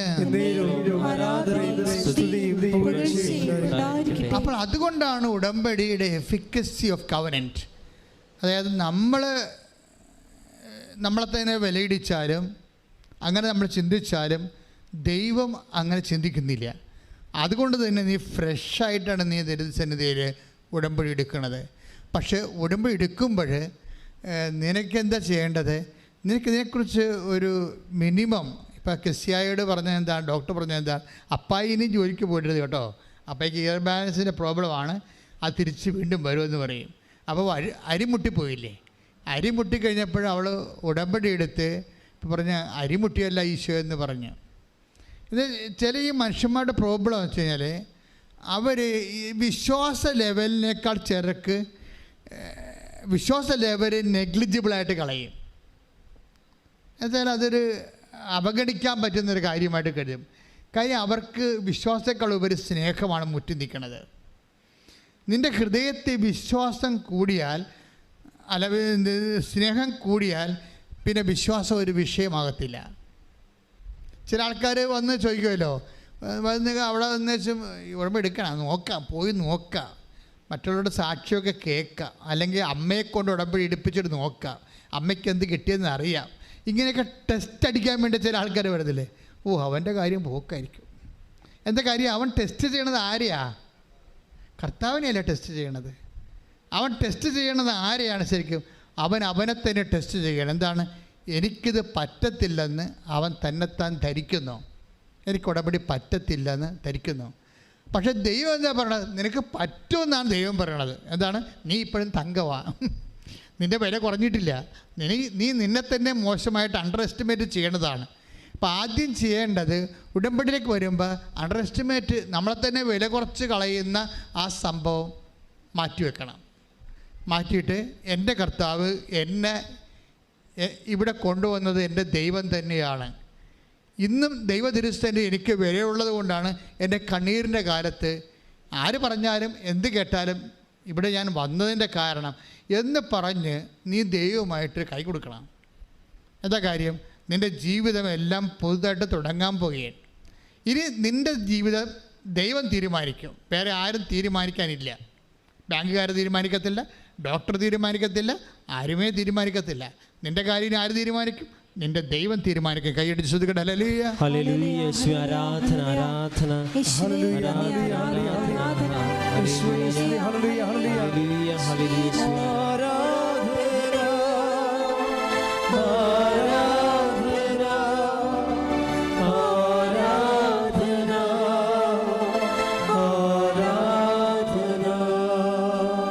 പരിശുദ്ധ പരമദിവ്യകാരുണ്യത്തിന്. ഇതാണ് ഒരു കോൺഫിഡൻസ് എന്ന് പറയണത്. കാരണം ദൈവതിരുസേന നമ്മളെ സ്റ്റാറ്റസിന് മങ്ങലേറ്റതേ ഉള്ളൂ, പക്ഷേ ഡാമേജ് ആയിട്ടില്ല. ഇത് ബൈബിൾ നിനക്ക് തരുന്ന ഏറ്റവും വലിയ അഷ്വറൻസാണ്. എന്താണ്? മേ ബി നമ്മുടെ ജീവിതത്തിൻ്റെ പ്രത്യേകത കൊണ്ട് ദൈവതിരുസേന നിൻ്റെ സ്റ്റാറ്റസ് അല്പം മങ്ങിപ്പോയി കാണും, പക്ഷേ ഡാമേജ് ആയിട്ടില്ല.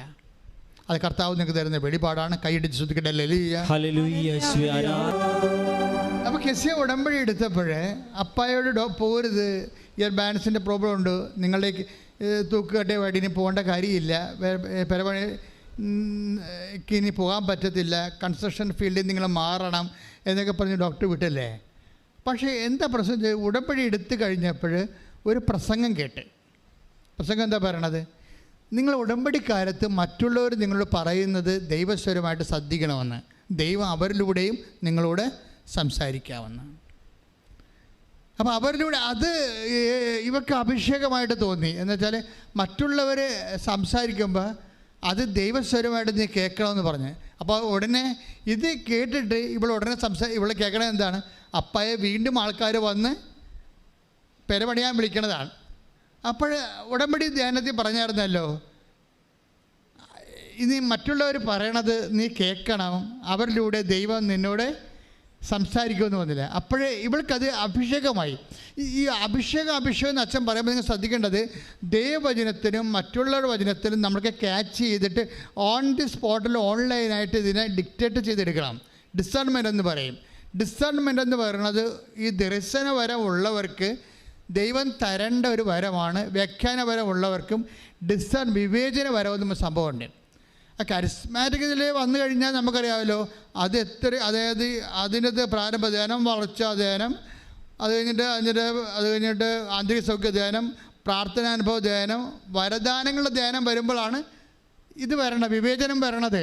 പക്ഷെ ഉടമ്പടിയിൽ നീ ഉടമ്പടിയുമായിട്ട് നീ കർത്താവിൻ്റെ ഐക്യത്തിലായത് കാരണം ഈ ദാനങ്ങളെല്ലാം നിനക്ക് നിൻ്റെ വിശ്വാസത്തിൻ്റെ ദൈവസ്നേഹത്തിൻ്റെ ആനുപാതികമായിട്ട് നിനക്ക് വിവേചനം വരം കൂടി കിട്ടുന്നുണ്ട്. ശ്രുതിക്കട്ടെ ഹല്ലേലൂയ, ശ്രുതിക്കട്ടെ ഹല്ലേലൂയ, ഹല്ലേലൂയ, ഹല്ലേലൂയ, ഹല്ലേലൂയ, ഹല്ലേലൂയ. യേശുവേ ആരാധന, ആരാധന, ആരാധന, ഹല്ലേലൂയ, ഹല്ലേലൂയ,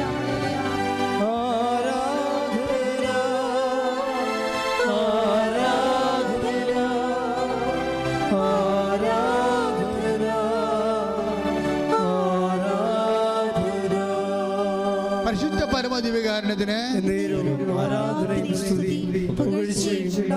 അപ്പൊ കെസിയുടെ സാക്ഷ്യത്തിന്റെ വചനങ്ങളെ നോക്കിയിട്ട് വീണ്ടും വീട് പണിയാനും തൂക്കിക്കട്ടയുമായിട്ട് വിളിക്കുന്നതിനെക്കുറിച്ച് വചനത്തെക്കുറിച്ച് ഞാൻ അങ്ങനെ ചിന്തിച്ചാണ് ഞാൻ ഇവിടെ കയറണത്. ഇവിടെ കയറി കഴിഞ്ഞതിന് ശേഷം ഞാൻ വീണ്ടും വേറൊരു കാര്യത്തിന് വേണ്ടി വചനം ഓപ്പൺ ചെയ്ത് കർത്താവിനോട് ചോദിക്കാൻ, സന്ദേശം ചോദിക്കാൻ വേണ്ടി വചനം ഓപ്പൺ ചെയ്യും. ഇപ്പം നിങ്ങൾക്കറിയാമല്ലോ, ഉടമ്പടിയിലുള്ള എല്ലാം തന്നെ വചനത്തിലൂടെ ആൾക്കാർ കർത്താവിനോടൊക്കെ ഒന്ന് ആലോചന ചോദിക്കുന്നുണ്ട്. ഉടമ്പടി വൃത്തിയായിട്ട് ചെയ്യുന്ന എല്ലാവരോടും ആൾക്കാരോട് കർത്താവ് വചനത്തിലൂടെ സംസാരിക്കുകയും ചെയ്യുന്നുണ്ട്. കാര്യം കമ്മ്യൂണിക്കേഷൻ കവനനിൻ്റെ ഭാഗമാണ്. കമ്മ്യൂണിക്കേഷൻ എന്ന് പറയുന്നത് കവനനിൻ്റെ ഭാഗമാണ്. ആര് കവനൻ്റിലായാലും ഉടനെ കമ്മ്യൂണിക്കേഷൻ ആകും. അപ്പോൾ ചിലർക്ക് നല്ല വെട്ടിപ്പായിട്ട് സംസാരിക്കാൻ അറിയാം ദൈവത്തോട്, ചിലർ സംസാരിക്കത്തില്ല, പക്ഷെ മനസ്സിൽ ഓർക്കും. എല്ലാം കമ്മ്യൂണിക്കേഷനാണ്. ഇപ്പം ഞാൻ വന്നപ്പോൾ ഞാൻ പറഞ്ഞു, ഈശോ, അപ്പോൾ അത് ഞാൻ വേറൊരു വിഷയത്തിന് വേണ്ടി ചോദിച്ചപ്പോൾ കെസിയുടെ സാക്ഷ്യത്തിന് പറ്റുന്ന വചനം കർത്താവിക്ക് തന്നു. അത് സക്കറിയയുടെ വചനമാണ്. ഞാൻ കേട്ട് വായിച്ചിട്ടില്ലാത്ത വചനമാണത്. ഇപ്പം കാണിച്ചുകൊണ്ട് ഞാൻ നോക്കിയെടുത്ത് നിങ്ങൾ കണ്ടല്ലോ. അതായത് സക്കറിയ 1:15 എടുത്ത് ശ്രുതിക്കട്ടെ. ഹല്ലേലൂയ, ഹല്ലേലൂയ, ഹല്ലേലൂയ, ഹല്ലേലൂയ, ഹല്ലേലൂയ, ഹല്ലേലൂയ, ഹല്ലേലൂയ, ഹല്ലേലൂയ, ഹല്ലേലൂയ, ഹല്ലേലൂയ, യേശുവേ നന്ദി, ഹല്ലേലൂയ, ഹല്ലേലൂയ, ഹല്ലേലൂയ, യേശുവേ ആരാധന, ആരാധന, ആരാധന. സക്കറിയ പ്രവാചകന്റെ പുസ്തകം 1-ാം അധ്യായം 15-ാമത്തെ വാക്യം. സ്വസ്ഥത അനുഭവിക്കുന്ന ജനതകളുടെ മേൽ എനിക്ക് ഏറെ കോപമുണ്ട്. ഞാൻ എൻ്റെ ജനത്തോട് അല്പം കോപിച്ചപ്പോഴേക്കും അവർ അനർത്ഥം വർദ്ധിപ്പിച്ചു. കർത്താവ് അരുൾ ചെയ്യുന്നു, ഞാൻ അലിവ് തോന്നി ജെറുസലേമിലേക്ക് മടങ്ങി വന്നിരിക്കുന്നു. അവിടെ എൻ്റെ ആലയം പണിയും, ജെറുസലേമിൻ്റെ മേൽ അളവ് ചരട് പിടിക്കും. Praise the Lord. അപ്പോൾ തൂക്കുകെട്ടുമായിട്ട് തിരിച്ചു വരികയാണ്. അതായത് വിഡ്രോ ചെയ്തിരിക്കുന്ന ദൈവാനുഗ്രഹങ്ങളും വിഡ്രോ ചെയ്തിരിക്കുന്ന ജീവിത രീതികളിലേക്കും നമുക്ക് ഉടമ്പടിയിലൂടെ തിരിച്ചു വരുന്നതിന് പ്രവചനങ്ങളുണ്ട്, വാഗ്ദാനങ്ങളുണ്ട്. ഇതെല്ലാം വാഗ്ദാനമാണല്ലോ. Next line. ജെറുസലേമിൻ്റെ മേൽ അളവ് ചരവ് പിടിക്കും, സൈന്യങ്ങളുടെ കർത്താവ് അരുൾ ചെയ്യുന്നു. വീണ്ടും വിളിച്ചു പറയുക, എൻ്റെ നഗരങ്ങൾ വീണ്ടും ഐശ്വര്യപൂർണ്ണമാകും. Praise the Lord. വീണ്ടും വിളിച്ചു പറയുക, എൻ്റെ നഗരങ്ങൾ പറഞ്ഞ് വീണ്ടും വിളിച്ചു പറയുക, വീണ്ടും വിളിച്ചു പറയുക, എൻ്റെ നഗരങ്ങൾ വീണ്ടും വീണ്ടും ഐശ്വര്യപൂർണ്ണമാകും. അതായത് അളവ് ചരട് കൊണ്ട് പിടിച്ച് അതിനെ നിർമ്മിച്ച് ഉയർത്തി വളർത്തുന്ന, അതായത് നമ്മളുടെ ജീവിതം മുഴുവനും റീസ്റ്റേറ്റ് ചെയ്യുന്നതാണ്. ഐശ്വര്യം പുനഃസ്ഥാപിക്കുമെന്ന് കർത്താവിൻ്റെ പ്രവാചകവചനങ്ങളുടെ പ്രധാനപ്പെട്ട ഉടമ്പടിയുടെ ഒരു പ്രധാനപ്പെട്ട ലക്ഷ്യം തന്നെയാണ് ഐശ്വര്യം പുനഃസ്ഥാപിക്കുക എന്നുള്ളത്. അപ്പോൾ നമ്മളെ ബോഡി, നമ്മുടെ ശരീരത്തിൻ്റെ ഐശ്വര്യമായാലും ശരി, ഇപ്പോൾ ചിലരെ കണ്ടു കഴിഞ്ഞാൽ 5 കീമോ എടുത്തവരാണെന്ന് പറയത്തില്ല. കാര്യം എന്താണ്? അത് വേറെ ആയിട്ട് അത് അതിൻ്റെ ആന്തരിക അഭിഷേകം കിട്ടിയിട്ട് അത് ഇവർക്ക് ബോഡിക്ക് ഏറ്റതായിട്ട് നമുക്ക് തോന്നത്തില്ല. ഇങ്ങനെ ഓരോ വിഷയം അങ്ങനെയാണ്. ഇത്രയും വലിയ പ്രശ്നങ്ങളിലൂടെ പോകുന്ന ആളാണ് നമ്മളെന്ന് പറയാത്ത രീതിയിൽ ഈ പുനഃസ്ഥാപന രജിസ്ട്രേഷൻ ഒത്തിരി ഉണ്ടായിക്കൊണ്ടിരിക്കും. അത് വാഗ്ദാനത്തിലുള്ളതാണ്. ഉടമ്പടി വാഗ്ദാനങ്ങൾ 8,000 കേട്ടോ. 8,880 വാഗ്ദാനങ്ങളാണ് ഉടമ്പടിയിലുള്ളത്. അപ്പം അതെല്ലാം മനുഷ്യൻ്റെ എക്കാലത്തെയുമുള്ള ജീവിതത്തെയാണ് അഡ്രസ്സ് ചെയ്യണത്.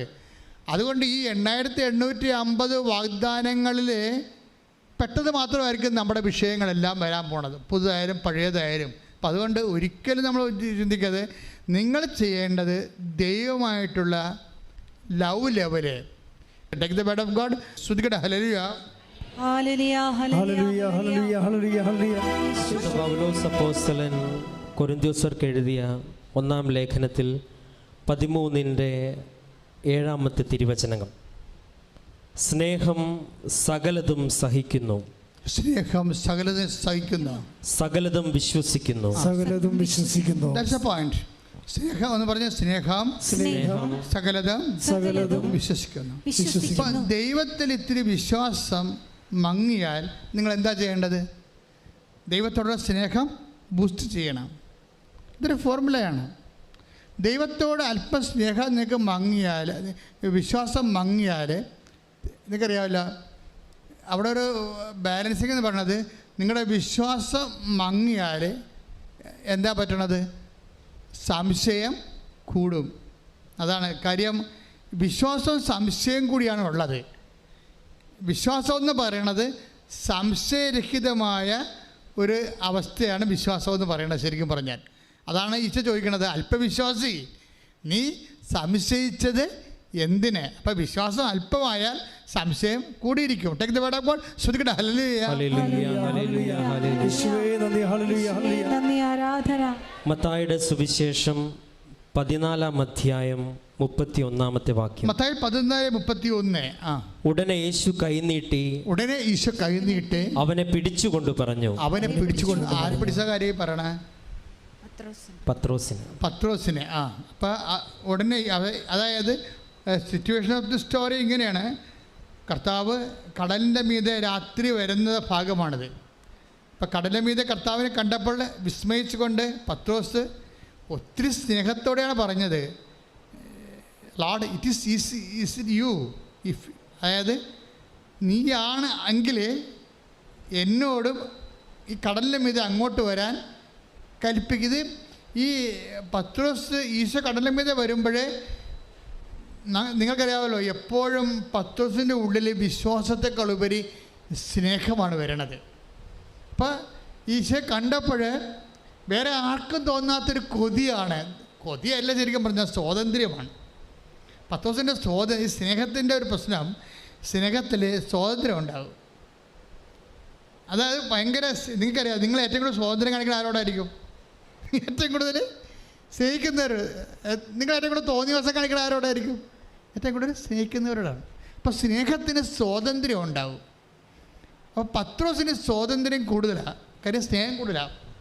അപ്പോൾ കടലിൻ്റെ മീതെ കർത്താവെ കണ്ടപ്പോൾ ഈ മനുഷ്യനുള്ള ഒരു സ്വാതന്ത്ര്യത്തോടുള്ള ഒരു അധികാരമുണ്ടല്ലോ. പറഞ്ഞ്, കർത്താവേ നീയാണതെങ്കിൽ കടലിൻ്റെ മീതെ അങ്ങോട്ട് വരാൻ എന്നോട് പറയാൻ പറയും, എന്നെ വിളിക്കാൻ പറയും. അപ്പോൾ ഈശോ പറഞ്ഞു കാം എന്ന് പറയും. അത് അവർ തമ്മിലുള്ള സ്നേഹത്തിൻ്റെ സ്വാതന്ത്ര്യത്തിൻ്റെ തോത് ചിന്തിക്കാൻ പറ്റുന്ന അല്ല, ശരിക്കും അത്രയും കൂടുതലാണ്. പക്ഷേ ഈ സ്നേഹത്തിലാണ് ഇവൻ ഈ യാത്ര ചെയ്യണത്. കടലിൻ്റെ മീതെ, വിശ്വാസത്തിലല്ല. കടലിൻ്റെ മീതെ പത്രോസ് യാത്ര ചെയ്യും കർത്താവിൻ്റെ അടുത്തേക്ക്, അത് സ്നേഹത്തിലാണ് യാത്ര ചെയ്യണത്. പക്ഷെ കാലം നനഞ്ഞ് കാറ്റടിച്ചപ്പോൾ പെട്ടെന്ന് സ്നേഹം മറന്നുപോയി. അപ്പോൾ ഉടനെ ഇവൻ ഡുമ്പെന്ന് പറഞ്ഞ് താഴേക്ക് വരും. ഉടനെ കർത്താവ് ഉടനെ കയറി പിടിക്കുക പറഞ്ഞു അല്പവിശ്വാസി. എന്താണ്? അപ്പോൾ അല്പസ്നേഹമുള്ളവരെന്നല്ല, അതായത് സ്നേഹമാണെങ്കിൽ എന്താ ചെയ്യണത്? അങ്ങോട്ട് പോകണം. നമ്മുടെ യാത്ര എപ്പോഴും വിശ്വാസത്തിലല്ല യാത്ര, പിന്നെന്താണ്? സ്നേഹത്തിലാണ് യാത്ര. അപ്പോൾ ഒരു ദിവസങ്ങളിലൊരു സാക്ഷ്യം എന്ന് പറയണത്, അവളുടെ പട്ടയം എന്ന് പറയുന്നത് പുറമ്പോക്ക് ഭൂമിയാണ്. പുറമ്പോക്ക് ഭൂമിയിൽ പട്ടയം എന്ന് പറഞ്ഞ ബാങ്കുകാരെടുക്കത്തില്ല. അപ്പോൾ അവൾ ഉടമ്പടി വെച്ചിരിക്കണത് പട്ടയ ഭൂമി, പുറമ്പോക്കിലെ പട്ടയ ഭൂമി, താമസിക്കാനുള്ള ഗവൺമെൻറ് ഒരു ടെമ്പററി പെർമിറ്റാണ് ഉള്ളത്. അത് ബാങ്കുകാർ ഈടായിട്ട് എടുക്കണം. അതിനുവേണ്ടിയാണ് ഒന്ന് ഉടമ്പടി ചെയ്തിരിക്കുന്നത്. കാര്യം എന്താണ്? എനിക്ക് വേറെ മാർഗമില്ല. പുറമ്പോക്കിൽ താമസിക്കുന്ന എനിക്ക് പുറമ്പോക്കിലെ പട്ടയഭൂമി ടെമ്പററി പെർമിറ്റുള്ള താമസിക്കാനുള്ള അനുവാദം മാത്രമേ ഉള്ളൂ അവിടെ. അപ്പം അത് ഞങ്ങൾക്ക് ബാങ്കിൽ ഈടായിട്ട് വെക്കണം. പണിയാണ്. അതിന് ഉടമ്പടി ചെയ്തിരിക്കുന്നത്. അതെന്ത് ഉടമ്പടിയാണ് ചെയ്തിരിക്കുന്നത്? അത് വിശ്വാസത്തിലല്ല ചെയ്തിരിക്കുന്നത്, സ്നേഹത്തിലാണ് ചെയ്തിരിക്കുന്നത്. എൻ്റെ ദൈവം എന്നെ സഹായിക്കുമെന്നുള്ള സ്നേഹത്തിൽ. നമ്മുടെ യാത്ര, ഉടമ്പടി യാത്ര എപ്പോഴും സ്നേഹത്തിലാണ്. എന്തുമാത്രം ആൾക്കാരാണ് 100 മേനിയും കൊയ്യണത്. ആരാ കൊയ്യണത്? ഈ വിശ്വാസികളല്ല കൊയ്യണത്, സ്നേഹക്കാരാണ് കൊയ്യണത്.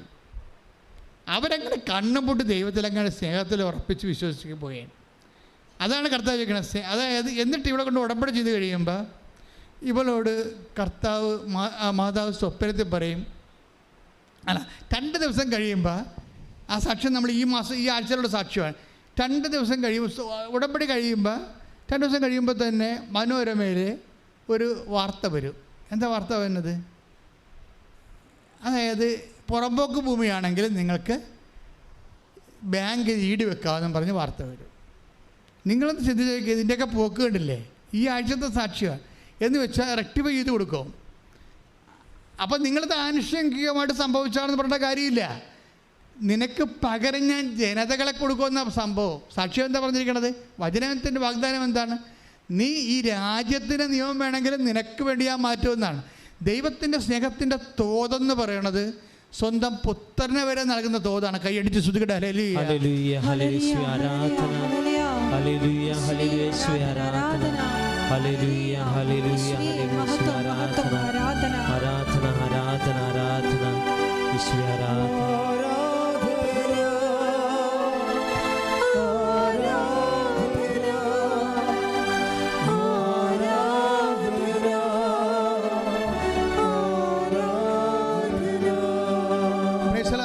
ഇതെന്ത് സംഭവിച്ചാലേ അതിനുശേഷം പെട്ടെന്ന് ഇവിടെ കൊണ്ടുപോയി കൊടുത്ത് ലോണാക്കും, അത് കിട്ടുകയും ചെയ്യും. പക്ഷേ ആ സ്റ്റോറി പോണ പോക്ക് കണ്ടില്ലേ? സ്റ്റോറി തുടങ്ങണത് എങ്ങനെയാണ്? ഇതിങ്ങനെ സ്റ്റോറി പുരോഗമിക്കണത് എങ്ങനെയാണ്? ഇതെല്ലാം 10 ദിവസം കടലിൻ്റെ മീതെ സ്നേഹത്തോടെ യാത്ര ചെയ്ത പോലുള്ള ഉടമ്പടി യാത്രയാണ് ഈ സംഭവം. ഇങ്ങനെ യാത്ര ചെയ്ത് കഴിഞ്ഞിട്ട് ഒരു സമയത്ത് മാതാവ് ഇവരോട് പറയും, കമ്മ്യൂണിക്കേഷൻ മാതാവ് പറയും, നീ ചെന്ന ആ കൊടുത്ത പട്ടയം തിരിച്ച് വാങ്ങിക്കാൻ പറയും. കൊടുത്ത പട്ടയം തിരിച്ച് വാങ്ങിക്കാൻ. എന്നിട്ട് ഇവിടെ മാതാവ് പറഞ്ഞതല്ലേ എന്നും പറഞ്ഞ് ബാങ്കിൻ്റെ അടുത്ത് ചെല്ലും. അപ്പോൾ 15,000 രൂപയെ അടച്ചിട്ടുള്ളൂ, ബാക്കിയെല്ലാം കടമായിട്ട് കിടക്കുകയാണ്. അപ്പോൾ ഇവിടെ വന്നപ്പോൾ ഡോക്ടർ എന്താ മാനേജർ ചോദിക്കും, എന്തിനാ വന്നത്? അതാ പട്ടയം തിരിച്ചു തരാം. ആ തരാവേ, ആ മൊത്തം കാശ് അടച്ചേക്കാൻ പറഞ്ഞു. അപ്പോൾ ഇവിടെ ചമ്മി പോകും. അപ്പോൾ മാതാവ് ഞാൻ ചമ്മിയല്ല, നീ പറഞ്ഞിട്ട് അത് പറഞ്ഞോളൂ ശരിയാണല്ല, പൈസ പോയി നടക്കാതെ ഇങ്ങനെ പട്ടണം തന്നെ. ഇവൾ മാനേജറിൻ്റെ പട്ടയം ചേർന്ന് ചിന്തിക്കാൻ തുടങ്ങും. അപ്പോൾ കുറച്ച് കഴിയുമ്പോൾ മാനേജർ വിളിക്കുകയും പറയും, ആ കുഴപ്പമില്ല പട്ടയം കൊണ്ടുപോയി കൊള്ളാൻ പറയും. നമ്മളിതൊക്കെ കേൾക്കുമ്പോൾ നമുക്ക് തലക്ക് മരവിപ്പിച്ചു പോകും. ശരിയാ സംഭവം. ഉടനെ മാനേജർ ഇവർക്ക് പട്ടയം കൊടുക്കും. അതായത് നമ്മൾ ഉടമ്പടി വിഹിതമായിട്ട് ഇവളോടാണ് പറഞ്ഞിരിക്കണത്, പോയി പട്ടയം മേടിച്ചോളാം, പൈസ അടച്ചിട്ടില്ല. ആദ്യം ഈ പട്ടയം അടക്കാമെന്ന് പറഞ്ഞ്, അപ്പോൾ ഇത് ഈ മനുഷ്യന്മാരെ അനുഭവിക്കുന്ന സാധാരണ മനുഷ്യനാണ് നീയെങ്കിലും നീ അനുഭവിക്കുന്ന സാധാരണ വിഷയങ്ങളിൽ പോലും അസാധാരണമായിട്ടാണ് ഉടമ്പടി ദൈവം ഇടപെടണത്. കൈ ഇടിച്ചു സുഖട്ടെ.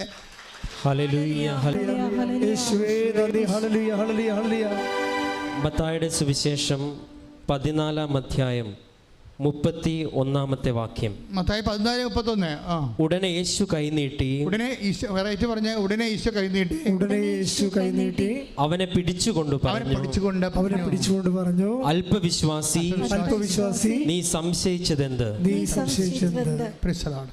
അപ്പോൾ ഇവിടുത്തെ പ്രോബ്ലം വന്നിരിക്കുന്നത് വിശ്വാസവും സംശയവും ഒരുമിച്ച് വസിക്കുന്ന ഒരു വിഷയമാണ്.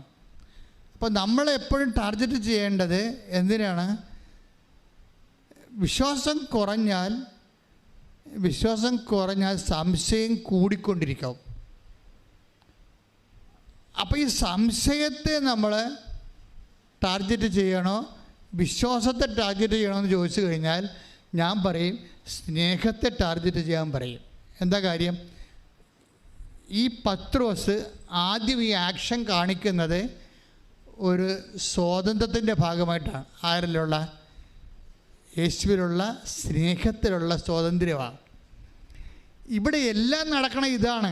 ഈ ഉടമ്പടിയിൽ ആൾക്കാർ ഹാർവസ്റ്റ് ചെയ്യുന്ന എല്ലാം വലിയ സ്നേഹിതന്മാരുമാണ് ദൈവത്തിൻ്റെ ഹാർവസ്റ്റ് ചെയ്യണത്. അത് കെസിയയുടെ സാക്ഷ്യം എന്ന് വെച്ച് കഴിഞ്ഞാൽ കെസിയയുടെ അപ്പൻ ജോലിക്ക് പോകും, പഴയതുപോലെ ആവും. പഴയതുപോലെ ആയി കുറച്ച് കാലം കഴിയുമ്പോൾ കെസിയയുടെ കുഞ്ഞിനെ അതിന് ഉടമ്പടിയിലുള്ളതാണത്. ആ വിഷയം അതാണ് ഉടമ്പടി എടുക്കാനുള്ള പ്രധാനപ്പെട്ട കാരണം. ആ കൊച്ചു നിരങ്ങണില്ല, നിൽക്കണില്ല, നടക്കണില്ല. അപ്പോൾ നിരങ്ങത്തുമില്ല, നിൽക്കത്തുമില്ല, നടക്കത്തുമില്ല. ഇപ്പോൾ എല്ലാവരും പറഞ്ഞ് ഈ കൊച്ച് എപ്പോഴും ഇങ്ങനെ തന്നെയായിരിക്കും എന്ന് പറഞ്ഞു. പക്ഷെ അത് ഉടമ്പടി വെച്ചിട്ടുണ്ട്. എൻ്റെ കുഞ്ഞ് നടക്കണമെന്ന് ഈശോയോട് പറഞ്ഞിട്ടുണ്ട്. പക്ഷേ എന്താ പ്രോബ്ലം എന്ന് വെച്ച് കഴിഞ്ഞാൽ ഉടമ്പടിയിലൊക്കെ ഈ പ്രവർത്തനങ്ങളൊക്കെ നടക്കുന്നുണ്ടെങ്കിലും കൊച്ചിനൊരു മാറ്റമില്ല. പക്ഷേ കൊച്ചിന് മാറ്റമില്ലെന്ന് പറഞ്ഞുകൊണ്ട് ഉടമ്പടി ഉഴപ്പണില്ല. പല ആൾക്കാർക്കുള്ളൊരു കുഴപ്പം അതാണ്. അവർ ഉടമ്പടി വെച്ച കാര്യത്തിന് നീക്കുപോക്കില്ലെങ്കിൽ ദൈവം പോലും അറിയാത്ത രീതിയിൽ ഇവർ ന്യൂട്രായിട്ട് ഉടമ്പടി ചവിട്ടിപ്പിടിക്കും. ഒന്നെങ്കിൽ രാവിലെ കൊടുക്കാണ്ട ഉടമ്പടി വെയിൽ താറട്ടെന്ന് വിചാരിച്ചുകൊണ്ടിരിക്കും. നിങ്ങൾ ഇപ്പോൾ പത്രം കൊടുക്കേണ്ടതാണ്. ചില ആൾക്കാർ വെയിലത്താണെങ്കിലും പത്രം കൊടുക്കും. ചില ആൾക്കാർ പറയും വെയിൽ താറട്ടെന്ന് പറയും. വെയിലും താറട്ടുമ്പോൾ ഞങ്ങളുടെ പത്രം ആറ്റിക്കൊണ്ടങ്ങനെ ഇരുന്നപ്പോൾ പറയുമ്പോൾ അപ്പോൾ വെയിൽ താറും.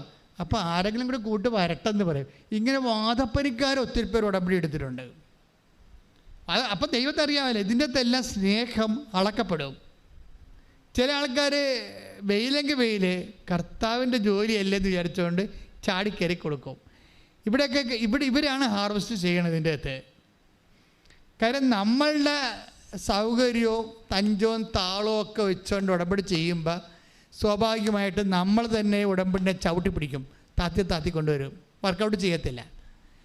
കാര്യം നിങ്ങളുടെ സ്നേഹത്തിൻ്റെ ചൂട്, ദൈവത്തോടുള്ള വിഷയം, അത് ചെയ്താൽ മതിയല്ല, എപ്പോഴാലും ചെയ്താൽ മതിയല്ല എന്നാണ് നിങ്ങൾ വിചാരിക്കണത്.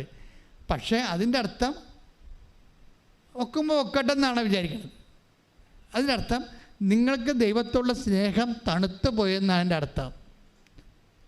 മറിച്ച് ദൈവത്തോട് സ്നേഹം തീഷ്ണമായിട്ട് നിൽക്കുന്ന ആൾക്കാരാണെങ്കിൽ ചൂടും മഴയും വെയിലും ഒന്നും നോക്കാതെ, ഇപ്പം ചിലരില്ല ഞായറാഴ്ച കുർബാനയ്ക്ക് ഇല്ലേ, ഞായറാഴ്ച കുർബാനയ്ക്ക് വേണ്ടി എലി മാളത്തിൽ നിന്ന് പുറത്ത് പറന്ന് മേഘത്തോട്ട് നോക്കണ പോലെ നോക്കും, പുറത്തേക്ക് പിന്നെയും കുടയും പിടിച്ച് വരും, പുറത്തോട്ട് നോക്കും, പിന്നെ പോകാമെന്ന് നിൽക്കും, മഴ തോരട്ട എന്ന് പറയും. ഇങ്ങനെ തോർന്ന് അവരുടെ ഉദ്ദേശം എന്താ? മഴ തോർന്ന അനുസരിച്ചുകൊണ്ട് അവിടെ പ്രസംഗം തീരും, അപ്പം എത്താം. അതാണ് ഉദ്ദേശിക്കണത്. മഴയാണെന്ന് നമ്മൾ പറയാനുണ്ടെങ്കിലും നമ്മുടെ ഉള്ളിലിരിപ്പ് എന്താണ്? നമുക്ക് നോക്കുമ്പോൾ ദൈവത്തിന് കുഴപ്പമില്ല. എന്താണ്? മഴയത് കൊണ്ടല്ലേ പോണത്, കുടയില്ലല്ല. അപ്പം അതുകൊണ്ട് പക്ഷേ നമ്മുടെ ഉദ്ദേശം എന്താ? നമ്മുടെ ഉദ്ദേശം മഴ പമ്മിന്നനുസരിച്ചിട്ട് അവിടെ പ്രസംഗം കുർബാനയ്ക്ക് പോയെന്നുമായി മൊത്തം അവിടെ ഇരിക്കുകയും ചെയ്യേണ്ട. ഈ കള്ളക്കളികളെല്ലാം അപ്പം തന്നെ സ്കാൻ ചെയ്ത് പുറത്ത് വരും. നിങ്ങൾ പണി മേടിക്കണം നിങ്ങൾ തന്നെ കാരണക്കാരാണേ. നിങ്ങളുടെ തന്നെ കള്ളത്തരങ്ങൾ കാരണമാണ് ഉടമ്പടിയിൽ ലാഗ് ചെയ്ത് പോണത്. എനിക്ക് കാലെ പിടിച്ച് പറയാനുള്ള കാര്യം, ഉടമ്പടി എടുക്കുന്നുണ്ടെങ്കിൽ ഇത് സത്യസന്ധമായിട്ട് പിന്നെ ദൈവത്തിൻ്റെ തിരുസന്നിധിയിൽ തോക്കാതെ നിൽക്കണം. എന്ന് വെച്ചാൽ നമ്മളായിട്ട് നമുക്കൊരു നെഗറ്റീവ് മാർക്ക് വീഴാത്ത രീതിയിൽ തീഷ്ണമായിട്ട് നീക്കുക, പ്രാർത്ഥിക്കുക. കർത്താവായ ദൈവമേ, കർത്താവായ ദൈവമേ, ഏത് സാഹചര്യത്തിലും ദൈവസ്നേഹത്തോടെ ശുശ്രൂഷ ചെയ്യാൻ എന്നെ സഹായിക്കണമേ, എന്നെ അഭിഷേകം ചെയ്യണമേ. ശ്രദ്ധിക്കട്ടെ. ഹല്ലേലൂയ, ഹല്ലേലൂയ, ഹല്ലേലൂയ, ഹല്ലേലൂയ, ഹല്ലേലൂയ, ഹല്ലേലൂയ, ഹല്ലേലൂയ, ഹല്ലേലൂയ, യേശുവേ നന്ദി, ഹല്ലേലൂയ, ഹല്ലേലൂയ. ആത്മാവാം ദൈവമേ വരണമേ. ഒരുമിച്ച് പാടുക. എന്റെ ഉള്ളിൽ വസിക്കാൻ വരണമേ. ആത്മാവാം ദൈവമേ വരണമേ. എന്റെ ഉള്ളിൽ വസിക്കാൻ വരണമേ. ഇത്രയും നേരം പറഞ്ഞതിൻ്റെ അർത്ഥം എന്നാ ചുരുക്കം എന്താ? നിങ്ങൾ എന്ത് ചെയ്താലും, ഇപ്പം നിങ്ങൾ ഇവിടുന്ന് ധ്യാനം കഴിഞ്ഞിട്ട് വേർത്തൊരിച്ച് ചാടി പുറത്ത് വീണ്, അപ്പോഴുണ്ട് നിങ്ങളുടെ ട്രിവാൻഡ്രം വണ്ടി നിങ്ങൾ ചെല്ലുമ്പോൾ തന്നെ നിങ്ങളുടെ പിടിച്ചില്ലെന്ന രീതി വണ്ടി പോയി. അപ്പോൾ ഉടനെ ഡ്രൈവറിൻ്റെ തന്തക്കുഴിച്ചിന് അവിടെ നിൽക്കും. നിങ്ങളുടെ ഉടമ്പടി ധ്യാനം എല്ലാം അവിടെ വെച്ച് ഉടയും. ഉടമ്പടി നിങ്ങളുടെ യഥാർത്ഥ നിങ്ങൾ ആരാണെന്നുള്ളത് പുറത്തു വരിക്കണം ആ സാധനം. അങ്ങനെ വരാൻ വേണ്ടി തന്നെയാണ് ഇങ്ങനെയുള്ള ഇൻസിഡൻറ്റ് സംഭവിക്കുന്നത്. അപ്പം നിങ്ങളെന്താ ചെയ്യണത്? ആ വണ്ടി വിട്ടുപോയി, അതെന്ത് ചെയ്യണം? കുറച്ച് നേരം കൂടി കാത്തു നിൽക്കണം. ഞാൻ കർത്താവിനുള്ള സ്നേഹത്തെ പ്രതി ഞാൻ കാത്തു നിൽക്കും ഈ വെയിലത്ത്. ആ സംഭവം നിങ്ങൾക്കുണ്ടായ ക്ലേശങ്ങളെ കർത്താവിൻ്റെ സ്നേഹത്തിൻ്റെ അക്കൗണ്ടിലേക്ക് ഉടനെ വരവ് വെച്ച് എഴുതി മാറ്റണം.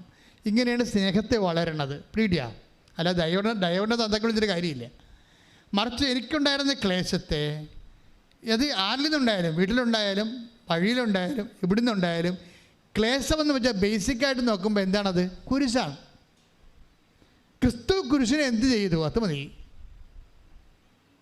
അതായത് ക്ലേശമെന്ന് പറഞ്ഞപ്പോൾ ഡ്രൈവർ ഉണ്ടാക്കിയാലും കണ്ടക്ടർ ഉണ്ടാക്കിയാലും വീട്ടുകാരുണ്ടാക്കിയാലും ആരുണ്ടാക്കിയാലും ക്ലേശമെന്ന് പറഞ്ഞ സാധനം എന്താ? ബേസിക്കായിട്ട് അത് കുരിശാണ്. ഈ കുരിശിന് നമ്മൾ എന്താ ചെയ്യേണ്ടത്? ചവിട്ടൊടിക്കണേണ് അല്ല. ക്രിസ്തു എന്താ ചെയ്തത്? I command my spirit. കുരിശിൻ്റെ അവസാനം എന്താ പറഞ്ഞത്? കുരിശിൻ്റെ ആദ്യ വിശ്വാസം പറഞ്ഞില്ല. അത് ഡ്യൂട്ടിയെല്ലാം പൂർത്തിയാക്കിയിട്ട് കുരിശ് എന്ത് ചെയ്യണമെന്നുള്ള അവസാനം പറയും. എന്താണ്? കുരിശ് അപ്പായെ ഏൽപ്പിക്കുന്നു. ഇത് ഏൽപ്പിച്ചിട്ട് എനിക്ക് തിരിച്ചു തരേണ്ടത് എന്താണ്? അപ്പായുടെ സ്നേഹം. നിൻ്റെ സ്നേഹത്താൽ ഞാൻ മഹത്വപ്പെടട്ടെ. അപ്പ മഹത്വപ്പെടുത്തി കർത്താവിനെ ഉയർത്തെഴുന്നേൽപ്പിച്ചുകൊണ്ട് അപ്പ മഹത്വപ്പെടുത്തി. കൈയടിച്ച് ശ്രദ്ധിക്കട്ടെ. ഇങ്ങനെയുള്ള സിറ്റുവേഷൻസൊക്കെ തരുമ്പോഴേ അതെല്ലാം കൺവേർഷനിലേക്ക് മാറ്റണം. അതെല്ലാം ക്ലേശങ്ങളെല്ലാം സ്നേഹമായിട്ട് കൺവേർട്ട് ചെയ്യണം. ഇത് ആധ്യാത്മികമായ ഒരു മെറ്റാബോളിസ പ്രക്രിയ അവിടെ നടക്കുന്നത്. ഒരു പചന വ്യവസ്ഥയാണ് നമുക്ക്. ആ പചന വ്യവസ്ഥയിൽ കുരിശ് കൃപയായിട്ട് കൺവേർട്ട് ചെയ്യപ്പെടും. പക്ഷേ ക്ലേശമായിട്ടാണ് നമുക്കതിനെ കിട്ടണത്. നമ്മളതിനെ പാചകം ചെയ്താണ് കൃപയാ. ക്ലേശങ്ങളെ നമ്മൾ വിശ്വാസം, പ്രത്യാശ, സ്നേഹം മുതലായ ഇൻഗ്രീഡിയൻസ് ചേർത്തുകൊണ്ട്, അല്ലെങ്കിൽ പരിശുദ്ധാത്മാവിൻ്റെ തീ ചേർത്തുകൊണ്ട് ഈ ക്ലേശങ്ങളെ നമ്മൾ ദൈവസ്നേഹത്താൽ പാചകം ചെയ്യും. പാചകം ചെയ്തിട്ടാണ് ഇതിനെ കൃപയായിട്ട് കൺവേർട്ട് ചെയ്യണത്. അപ്പം അതുകൊണ്ട് ഉടമ്പടി ഒരു ജീവിത രീതിയാണ്, ജീവിത ധർമ്മമാണ്, അതുപോലെ ജീവിത ശൈലിയാണ്. ഇതാ അല്ല ഇവിടെ കൊണ്ടുവന്ന് എന്തെങ്കിലും എഴുതിയിട്ട് കെട്ടിത്താത്തിയിട്ട് പോകണമല്ല കേസ് കേട്ട്. അതിൻ്റെ പിന്നിലുള്ള അതിൻ്റെ പ്രക്രിയകൾ, അതിൻ്റെ ഭാഷ്യമാണ് ഞാൻ നിങ്ങളോട് പറയണത്. ഉടമ്പടിയുടെ പ്രക്രിയയുണ്ട്, അതിൻ്റെ ജീവിത രീതികളുണ്ട്, അതിൻ്റെ ഒരു ഭാഷ്യമാണ്. എന്ന് വെച്ചാൽ ഇതിൽ ഇൻ കേസ് നിങ്ങൾ അതിനാൽ ദൈവത്തിൻ്റെ സ്വന്തം പൈതലായിട്ട് അങ്ങോട്ട് കൺവേർട്ട് ചെയ്യപ്പെടും. ദൈവത്തിൻ്റെ സ്വന്തം പൈതലായി കഴിഞ്ഞാൽ പിന്നെ ഈ പ്രോബ്ലംസ് ഒന്നുമില്ല. എന്താ കാര്യം? നമ്മൾ മക്കളാണെങ്കിൽ അവകാശികളാണ്. അതിനെക്കുറിച്ച് നമുക്ക് നല്ല ബോധമുണ്ട്. കർത്താവിൻ്റെ സ്നേഹിതനാണെങ്കിൽ, കർത്താവിൻ്റെ സ്വന്തമാണെങ്കിൽ, അത് നീയാണെങ്കിൽ എനിക്ക് കടലിൻ്റെ മീതെ നടക്കാനുള്ള അവകാശമുണ്ട്. കൈയടിച്ച് ശ്രദ്ധിക്കട്ടെ. ഹല്ലേലൂയ, ഹല്ലേലൂയ, യേശുവേ ഹല്ലേലൂയ, ഹല്ലേലൂയ, ഹല്ലേലൂയ, ഹല്ലേലൂയ, ഹല്ലേലൂയ, ഹല്ലേലൂയ, യേശുവേ ഹല്ലേലൂയ, ഹല്ലേലൂയ,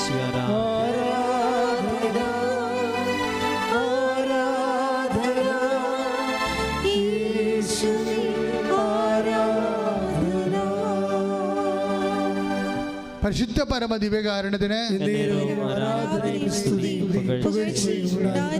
അപ്പോൾ ഡോക്ടർ കെസ്യയോട് പറഞ്ഞു, ഈ കുട്ടി നടക്കാനുള്ള സാധ്യത കുറവാണെന്ന് പറഞ്ഞു. അതാണ്.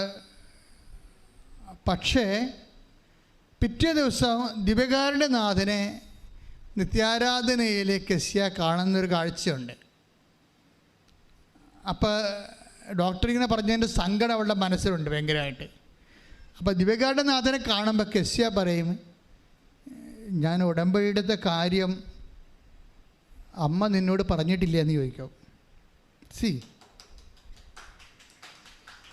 ആ ഒരു ഡയലോഗിൻ്റെ പോക്ക്, കമ്മ്യൂണിക്കേഷൻ്റെ പോക്ക് കണ്ട, ഇതിൻ്റെ സ്നേഹത്തിൻ്റെ ലെവൽ കണ്ട. ഈശോനെ ദിവ്യകാരുണ്യനാഥനെ കണ്ടപ്പോൾ കെസ്യ ചോദിക്കുന്നത് എന്താണ്? ഞാൻ അമ്മയെടുത്ത് ഉടമ്പടി എടുത്തായിരുന്നു, ആ കാര്യം അമ്മ നിന്നോട് പറഞ്ഞിട്ടുണ്ടോ എന്ന് ചോദിക്കും. എന്താ കാര്യം? പറഞ്ഞിട്ടുണ്ടോ ഇല്ലയോ എന്നല്ല, അവളുടെ കുഞ്ഞിന് മാറ്റമൊന്നുമില്ല. അപ്പോൾ അമ്മ പറഞ്ഞിട്ടില്ല എന്നാണ് ഇവിടെ പറയണത്. എന്നിട്ട് പിന്നീട് ഇവിടെ കണ്ണു നിറഞ്ഞുകൊണ്ട് ഈശോയോട് ചോദിക്കും, ഈശോ എൻ്റെ അമ്മ പറഞ്ഞിട്ടുണ്ടെങ്കിൽ എൻ്റെ ഉടമ്പടിയെ നീ ഓർക്കുന്നുണ്ടോ? എന്തുമാത്രം ആൾക്കാർ ഉടമ്പടി എടുക്കണേ, ലക്ഷക്കണക്കിന് ആൾക്കാരെല്ലാം ഉടമ്പടി എടുത്തിരിക്കണേ, എൻ്റെ ഉടമ്പടിയെ നീ ഓർക്കുന്നുണ്ടോ എന്ന് ചോദിക്കും. ഓരോ പ്രാർത്ഥനയുടെ രീതി കണ്ട.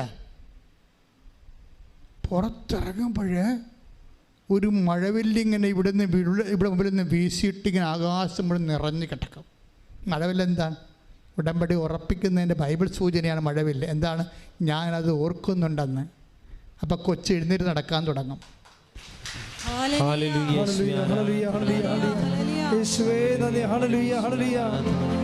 ഉടമ്പടി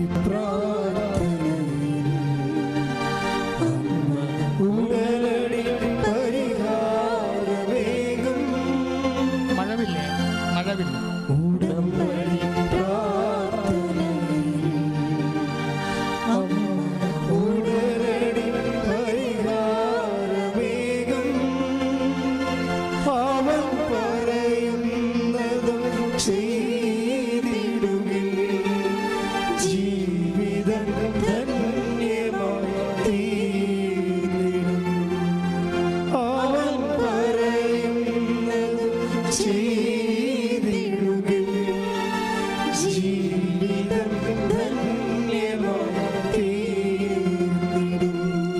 ഉൽപ്പത്തിയുടെ പുസ്തകം 9-ാം അധ്യായം 16-ാമത്തെ വാക്യം. 9:16.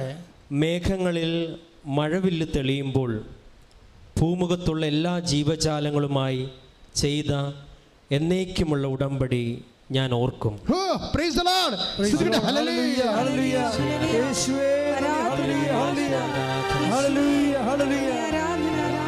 അവൻ പറയുന്നത് ചെയ്തിടുകിൽ ജീവിതം ധന്യമായി തീരും. നിങ്ങൾ ഈ സാക്ഷ്യങ്ങളെ വീട്ടിൽ പോയി കേൾക്കണം കേട്ടോ. കെസ്യ കണ്ണമാലി, അതായത് ഇവൾ പറയുന്ന രീതികൾ എന്താണ്? അവസാനം ചോദിക്കുന്നതാണ്. എന്താണ്? എത്രയോ മനുഷ്യർ ഉടമ്പടി എടുക്കുന്നതാണ്. കെസ്യയുടെ ഉടമ്പടി നീ ഓർക്കുന്നുണ്ടോ എന്ന് ചോദിക്കണമെങ്കിൽ, അത് ദിവ്യക്കാരുടെ നാഥനോട് ചോദിക്കണമെങ്കിൽ എന്തുമാത്രം സ്നേഹം ഉണ്ടാകണം, ഈശോയോട് എന്ത് ബന്ധമുണ്ടാകണം. അങ്ങനെ ആ ബന്ധത്തിൽ ചോദിക്കുമ്പോഴാണ്, പുറത്തോട്ടിറങ്ങുമ്പോഴാണ് മഴവില്ല് ഒരറ്റം തൊട്ട് മേഘത്തിൽ നിറഞ്ഞു നിൽക്കുന്നത്. മഴവില്ല് എന്താ പറയുന്നത്? എന്താണ്? ബൈബിളിൽ ഉടമ്പടി സ്ഥാപിക്കുന്നതിൻ്റെതാണ്, ഉടമ്പടി ഓർക്കുന്നതിൻ്റെതാണ്. ആ ഓർക്കുന്ന ചോദ്യത്തിന് ദൈവം ആ വാക്കിൽ തന്നെ ഉൽപ്പത്തി 9:16 അനുസരിച്ച് കൊണ്ട് ഈ മഴവില്ല് മേഘങ്ങളിൽ കാണുമ്പോൾ നീ മനസ്സിലാക്കണം, ഞാൻ എനിക്കും തമ്മിൽ സ്ഥാപിച്ച ഉടമ്പടി ഞാൻ ഓർക്കുമെന്ന്. ആ ഓർമ്മയെന്ന് പറഞ്ഞാൽ എന്താണ്? കൊഞ്ച് എഴുന്നേറ്റ് നടക്കണതാണ്. ഇത് കഥ മാത്രമല്ലല്ലോ, കൊച്ചു എഴുന്നേറ്റ് നടക്കുന്നുണ്ടല്ലോ. അത് നിൽക്കത്തില്ലെന്ന് പറഞ്ഞ കൊച്ച് എഴുന്നേറ്റ് നടക്കാൻ തുടങ്ങി അന്ന് മുതൽ. ശ്രുതിക്കട്ടെ ഹല്ലേലൂയ. അപ്പോൾ ഈ ഒരു വൈബിലേക്കാണ് നിങ്ങളുടെ കമ്മ്യൂണിക്കേഷൻ ലെവലിൽ എത്തേണ്ടത്. കെസ്യായുടെ ദൈവസ്നേഹത്തിലാണ് വിഷയം വന്നത്. എനിക്ക് പലപ്പോഴും തോന്നിയിട്ടുള്ളത്, കൃപാസ്നേഹത്തിൻ്റെ വാതിക്കലെത്തുമ്പോൾ നിങ്ങളുടെ പഠനം, നിങ്ങളുടെ ഡിഗ്രി, നിങ്ങളുടെ തറവാട്ട് മഹിമ, നിങ്ങളുടെ സ്റ്റാറ്റസ് തൽക്കാലത്ത് നിങ്ങൾ വിസ്മരിക്കണം. വിസ്മരിക്കണമെന്ന് പറയാൻ കാരണം ഇത് നമ്മുടെ മനസ്സിലുള്ളിടത്തോളം കാലം നമുക്ക് ഇതുപോലെ ദൈവവുമായിട്ട് പ്രാർത്ഥനയിൽ കമ്മ്യൂണിക്കബിൾ ആകുന്നതിന് കുറേ തടസ്സങ്ങൾ വരും. ഉടമ്പടി എപ്പോഴും അങ്ങനെ വരണം. അതുകൊണ്ടാണ് അവരുടെ വിനീത അവസ്ഥ തൃക്കൺ പാർത്തെന്ന് പറയാൻ കാരണം ഇതാണ്. അതായത് വിനീത അവസ്ഥ തൃക്കൺ പാർത്തെന്ന് പറയാൻ കാരണം, ഇപ്പം മാതാവിനെക്കുറിച്ച് ഇപ്പോൾ 1:49 പറഞ്ഞില്ലേ, വിനീത അവസ്ഥ തൃക്കൺ പാർത്തു എന്ന് പറയാൻ കാരണം നമ്മളുടെ സ്റ്റാറ്റസ് ചില സമയത്ത് നമുക്ക് ഡേഞ്ചറസ് ആയിട്ട് വരാൻ സാധ്യതയുണ്ട്.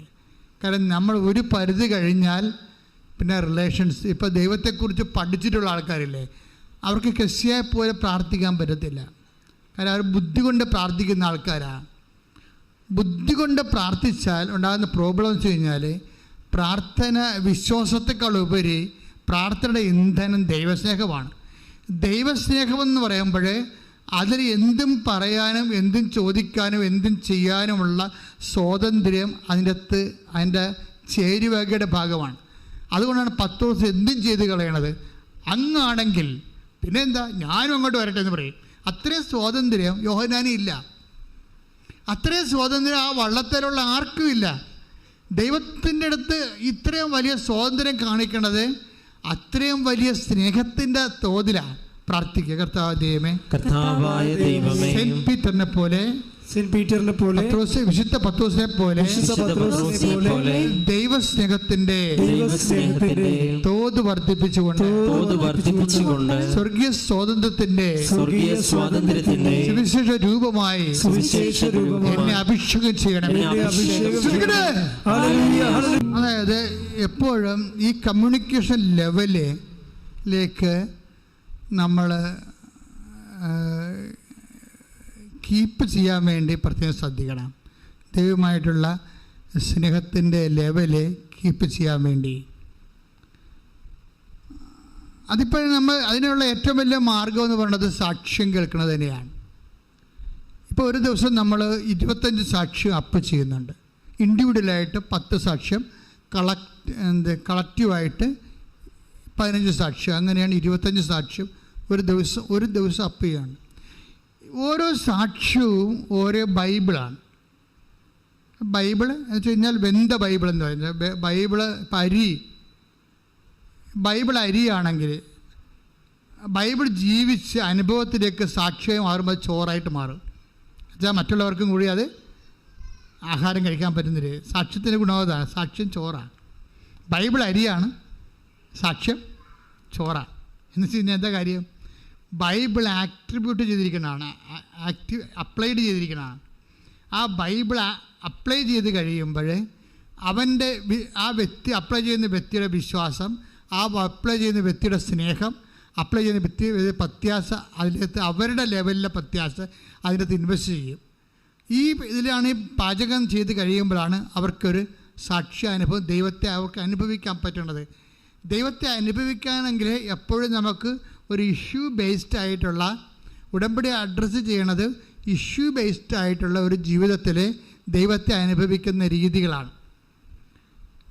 ഉടമ്പടി നമ്മൾ അഡ്രസ്സ് ചെയ്യണത് ഇഷ്യൂ ബേസ്ഡ് ആയിട്ടുള്ള ജീവിതത്തിൽ ദൈവത്തെ അനുഭവിക്കുന്ന രീതികളാണ്. അത് ഭയങ്കര തീക്ഷ്ണമായിരിക്കും. എന്താ കാര്യം വെച്ചാൽ, വേണേ ഒരു പായൊക്കെ എടുത്തുകൊണ്ട് വെറുതെ യോഗ ഇരിക്കണ പോലെ ഇരുന്ന് നമുക്ക് ഏതെങ്കിലും വചനമൊക്കെ ധ്യാനിച്ചും അത് പിന്നെയും പറഞ്ഞുമൊക്കെ ഒരു ബൗദ്ധികമായിട്ടുള്ള ആശയപരമായ അനുഭവങ്ങൾ ഉണ്ടാക്കാം. പക്ഷേ ഇറങ്ങി പ്രവർത്തിക്കാൻ പറ്റത്തില്ല. ഈ ലോകത്ത് ഇറങ്ങി പ്രവർത്തിച്ചിരിക്കുന്നവർ, കർത്താവിന് വേണ്ടി ഇറങ്ങി പ്രവർത്തിച്ചിരിക്കുന്ന എല്ലാവരും, അതാണ് നമ്മൾ ക്ലാസ് റൂമിൽ ഇന്ന് ഈ പ്രഭുത്വ സഭയുടെ ഒരു കുഴപ്പം. ഇത് മിക്കവാറും ക്ലാസ് റൂമിൽ കെട്ടിക്കിടക്കുന്ന ദുഷിച്ച വെള്ളം പോലെയാണ്. അത് കറക്റ്റായിട്ട് കൈകാര്യം ചെയ്യുന്നില്ല എന്നുണ്ടെങ്കിൽ എൻ്റയർ ലോകത്തിന് അതുകൊണ്ട് പ്രായോഗികമായിട്ടുള്ള പ്രയോജനം ഉണ്ടാകത്തില്ല. എന്നുവെച്ചാൽ യേശുവിനെ അറിയിക്കുക, ലോകത്തിൽ യേശുവിനെ കൈമാറുക, മറ്റുള്ളവരുടെ മുമ്പിൽ യേശുവിൻ്റെ സാക്ഷിയായി ജീവിക്കുക. ചിലപ്പോൾ 5-6 പേരുടെ മുമ്പിലൊക്കെ സാക്ഷിയായിട്ട് ജീവിക്കാം. അങ്ങനെയല്ല. ഉടമ്പടിയിലൊരു സാക്ഷ്യം പറയുമ്പോൾ അതൊരു 50,000 പേര് കണ്ടാൽ നീ 50,000 പേരുടെ മുമ്പിൽ കർത്താവിൻ്റെ സാക്ഷിയാണ്. 50,000 പേര്. അപ്പം നിങ്ങളെന്താ പറയേണ്ടത്? കർത്താവേ, ഈ വർഷം 2024 ഒരു 10 ലക്ഷം പേരുടെ മുമ്പിൽ നീ എന്നെ സാക്ഷിയാക്കണമേ.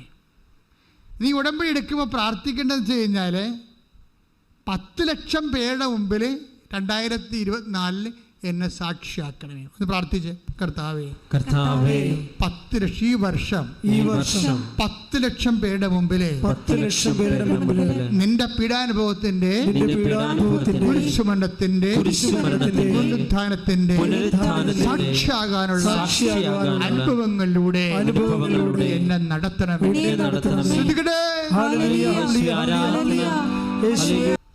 ഉടമ്പടി ചെയ്ത വിഷയങ്ങൾ ഇപ്പോൾ ഓർക്കുക. എപ്പോൾ ഈ ധ്യാനം കൂടിയാലും ധ്യാനത്തിലേക്ക് വരുമ്പോൾ തന്നെ ചെയ്യേണ്ട കാര്യം അത് ഷെയർ ചെയ്യണം. നിങ്ങൾ സാക്ഷ്യം കേൾക്കാൻ തുടങ്ങുമ്പോൾ തന്നെ ആദ്യം ഷെയർ ചെയ്തിട്ട് വേണം സാക്ഷ്യം കേൾക്കാൻ. എന്നിട്ട് പ്രാർത്ഥിക്കണം, കർത്താവേ, ഞാനീ ഷെയർ ചെയ്യുന്ന സാക്ഷ്യം അനേകം മക്കൾ കേട്ട് അവർ നിൻ്റെ കൃപയിൽ ജീവിക്കാൻ, വിശുദ്ധി ജീവിക്കാൻ, വിശ്വാസത്തിൽ ജീവിക്കുവാൻ അവരെ സഹായിക്കണമേ. എന്നെ സുവിശേഷത്തിൻ്റെ ഉപകരണമാക്കണമേ, യേശു കൈമാറ്റത്തിൻ്റെ ഉപകരണമാക്കണമേ എന്ന് പ്രാർത്ഥിക്കുക. ശ്രുതികട ഹല്ലേലൂയ ഹല്ലേലൂയ ഹല്ലേലൂയ ഹല്ലേലൂയ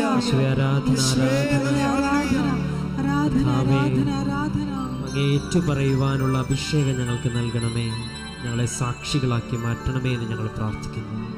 ഹല്ലേലൂയ ഹല്ലേലൂയ ആരാധന ആരാധന. പ്രാർത്ഥിക്കുമ്പോൾ എല്ലാ രോഗങ്ങളെയും അതുപോലെ ജീവിത പ്രശ്നങ്ങളെയും പരിശുദ്ധ അമ്മയുടെ മാധ്യസ്ഥത്തിലാണ് ഈശോയ്ക്ക് സമർപ്പിക്കുന്നത്.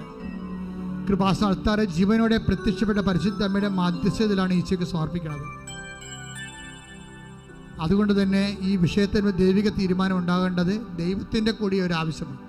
അമ്മ അത് ഞങ്ങൾക്ക് വേണ്ടി മാധ്യസ്ഥം വഹിക്കുന്ന സമയമാണ്. അതുകൊണ്ട് തന്നെ പ്രത്യാശയോടെ അല്ല, ഉപരി ദൈവസ്നേഹത്തോടെ നമുക്ക് പ്രാർത്ഥനയിലേക്ക് വരാം. എല്ലാവരും ശ്രുതികട്ടെ. ഹല്ലേലൂയ ഹല്ലേലൂയ ഹല്ലേലൂയ ഹല്ലേലൂയ ഹല്ലേലൂയ ഹല്ലേലൂയ. എല്ലാവരും ഈശോ ഒന്നും സാധ്യമല്ലാത്തവർ, ഈശോ എല്ലാം സാധ്യമായ ഈശോ, നിനക്ക് സ്വസ്ഥവും നിനക്ക് സ്തുതിയും, നിനക്ക് ബഹുമാനവും നിനക്ക് ആരാധന അർപ്പിക്കും. കർത്താവ് നിന്നെ വിശുദ്ധമായ വലതുകരം, തിരുമൽവാർന്ന അത്ഭുതകരം അങ്ങനെ മക്കളുടെ ശിരസിൽ വെക്കുന്ന പ്രാർത്ഥന അവിടെ സന്ധിബന്ധങ്ങളിലും മാംസപെച്ചുകളിലും ഞരമ്പുകളിലും ശരീരകോശങ്ങളിലും രക്തം പടരട്ടെ. എല്ലാ കോശങ്ങളിലും, എല്ലാ പെശികളിലും, എല്ലാ അസ്ഥികളിലും, അസ്ഥിക്കൊടുകളിലും, തലച്ചോറിലും, ശരീരഞരമ്പുകളിലും, രക്തഞരമ്പുകളിലും, ശരീരകോശങ്ങളിലും, ഹൃദയ ഞരമ്പുകളിലും, കരളിലും, ഗർഭാശയത്തിലും, ഉദരാശയത്തിലും, കർത്താവെ ശിഷ്ടമുള്ള സ്ഥലങ്ങളിലും, കർത്താവെ പീരീഡ്സ് കറക്റ്റാകാത്തവർ, രക്തസ്രാവം നിൽക്കാത്തവരെ സ്പർശിക്കണമേ. മാനസിക അസ്വസ്ഥതകളെ സ്പർശിക്കണമേ. കർത്താവ് എപ്പിലെപ്സി രോഗികളെ സ്പർശിക്കണമേ. ആസ്മ രോഗികളെ സ്പർശിക്കണമേ. ഓട്ടിസം രോഗികളെ സ്പർശിക്കണമേ. ദൈവത്തിൻ്റെ കരുണ ചൊരിയട്ടെ, ദൈവത്തിൻ്റെ കരുണ ചൊരിയട്ടെ. കുടുംബങ്ങളിൽ തകർച്ചയുള്ളവർ, വിശ്വാസം കുറഞ്ഞുള്ളവർ, സംശയം കൂടിയവർ, ഉടമ്പടിക്ക് ഇതുവരെ അനുഭവമില്ലാത്തവർ, ഉടമ്പടി ഉടപ്പിയിട്ടുള്ളവർ, കർത്താവ് ഉടമ്പടി പരീക്ഷ പ്രവർത്തനങ്ങൾ ചെയ്യാൻ വിമുഖതയുള്ളവർ എല്ലാവരുടെയും ദൈവസ്നേഹം നിറക്കണമേ. കർത്താവിൻ്റെ കരുണ, മാർഗരോഗങ്ങൾ, തിരാവേദികൾ, ജീവദുരിതങ്ങൾ യേശുവിൻ്റെ നാമത്തിൽ, മാർഗരോഗങ്ങൾ, തിരാവേദികൾ, ത്വക്ക് രോഗങ്ങൾ യേശുവിൻ്റെ നാമത്തിൽ, വാതരോഗങ്ങൾ, വിസർപ്പരോഗങ്ങൾ യേശുവിൻ്റെ നാമത്തിൽ മാറിപ്പോകട്ടെ. കർത്താവേ നിന്റെ വിശുദ്ധമായ രക്തത്താൽ ഉച്ച മുതലേ ഉള്ളംകാല് വരെ എല്ലാ പേശികളിലും, ഞരമ്പുകളിലും, കോശങ്ങളിലും, നട്ടലുകളിലും, തെറിച്ചുപോയ തെന്നിപ്പോയ കശേരികളിലും, കരളിലും കർത്താവിൻ്റെ രക്തം പടരട്ടെ. അരവിച്ച കോശങ്ങൾ, മുഴയുള്ള കോശങ്ങൾ, ശിസ്തുള്ള കോശങ്ങൾ, കർത്താവ് മുന്തിരിക്കൊലമുള്ള അസുഖങ്ങൾ, കുടലിൻ്റെ അസുഖങ്ങൾ, തൈറോയ്ഡ് രോഗികൾ, ഷുഗർ രോഗികൾ, കൊളസ്ട്രോൾ രോഗികൾ, തൈറോയ്ഡ് രോഗികൾ, എപ്പിലെപ്സി രോഗികൾ, കർത്താവ് ഓട്ടിസം രോഗികൾ അങ്ങ് സ്പർശിക്കണമേ.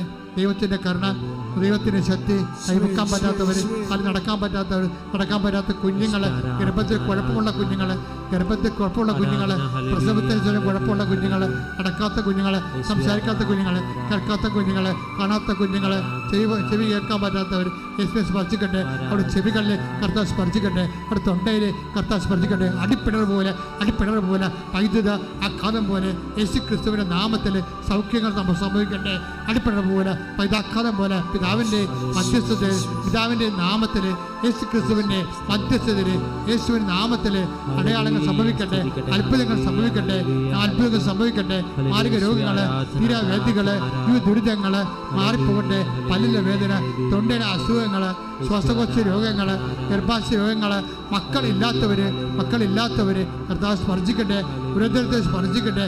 വിവാഹം ഒത്തുവരാത്തവർ, ജോലി ഇല്ലാത്തവർ, ജോലിക്ക് പോകാൻ പോയിട്ട് കഷ്ടപ്പെടുന്നവര്, നഷ്ടം തിരിയുന്നവര്, തിരിച്ചു പോകാൻ പറ്റാത്തവരെ എല്ലാവരും സ്പർശിക്കണമേ. ദൈവത്തിൻ്റെ കരുണ, ദൈവത്തിൻ്റെ അഭിഷേകം എല്ലാവർക്കും ലഭിക്കട്ടെ. യേശുവിൻ്റെ നാമത്തിൽ മാർഗരോഗങ്ങൾ, തീരാ ദുരിതങ്ങൾ, ജീവിത തടസ്സങ്ങൾ യേശുവിൻ്റെ നാമത്തിൽ മാറിപ്പോകട്ടെ. ശ്രദ്ധിക്കട്ടെ.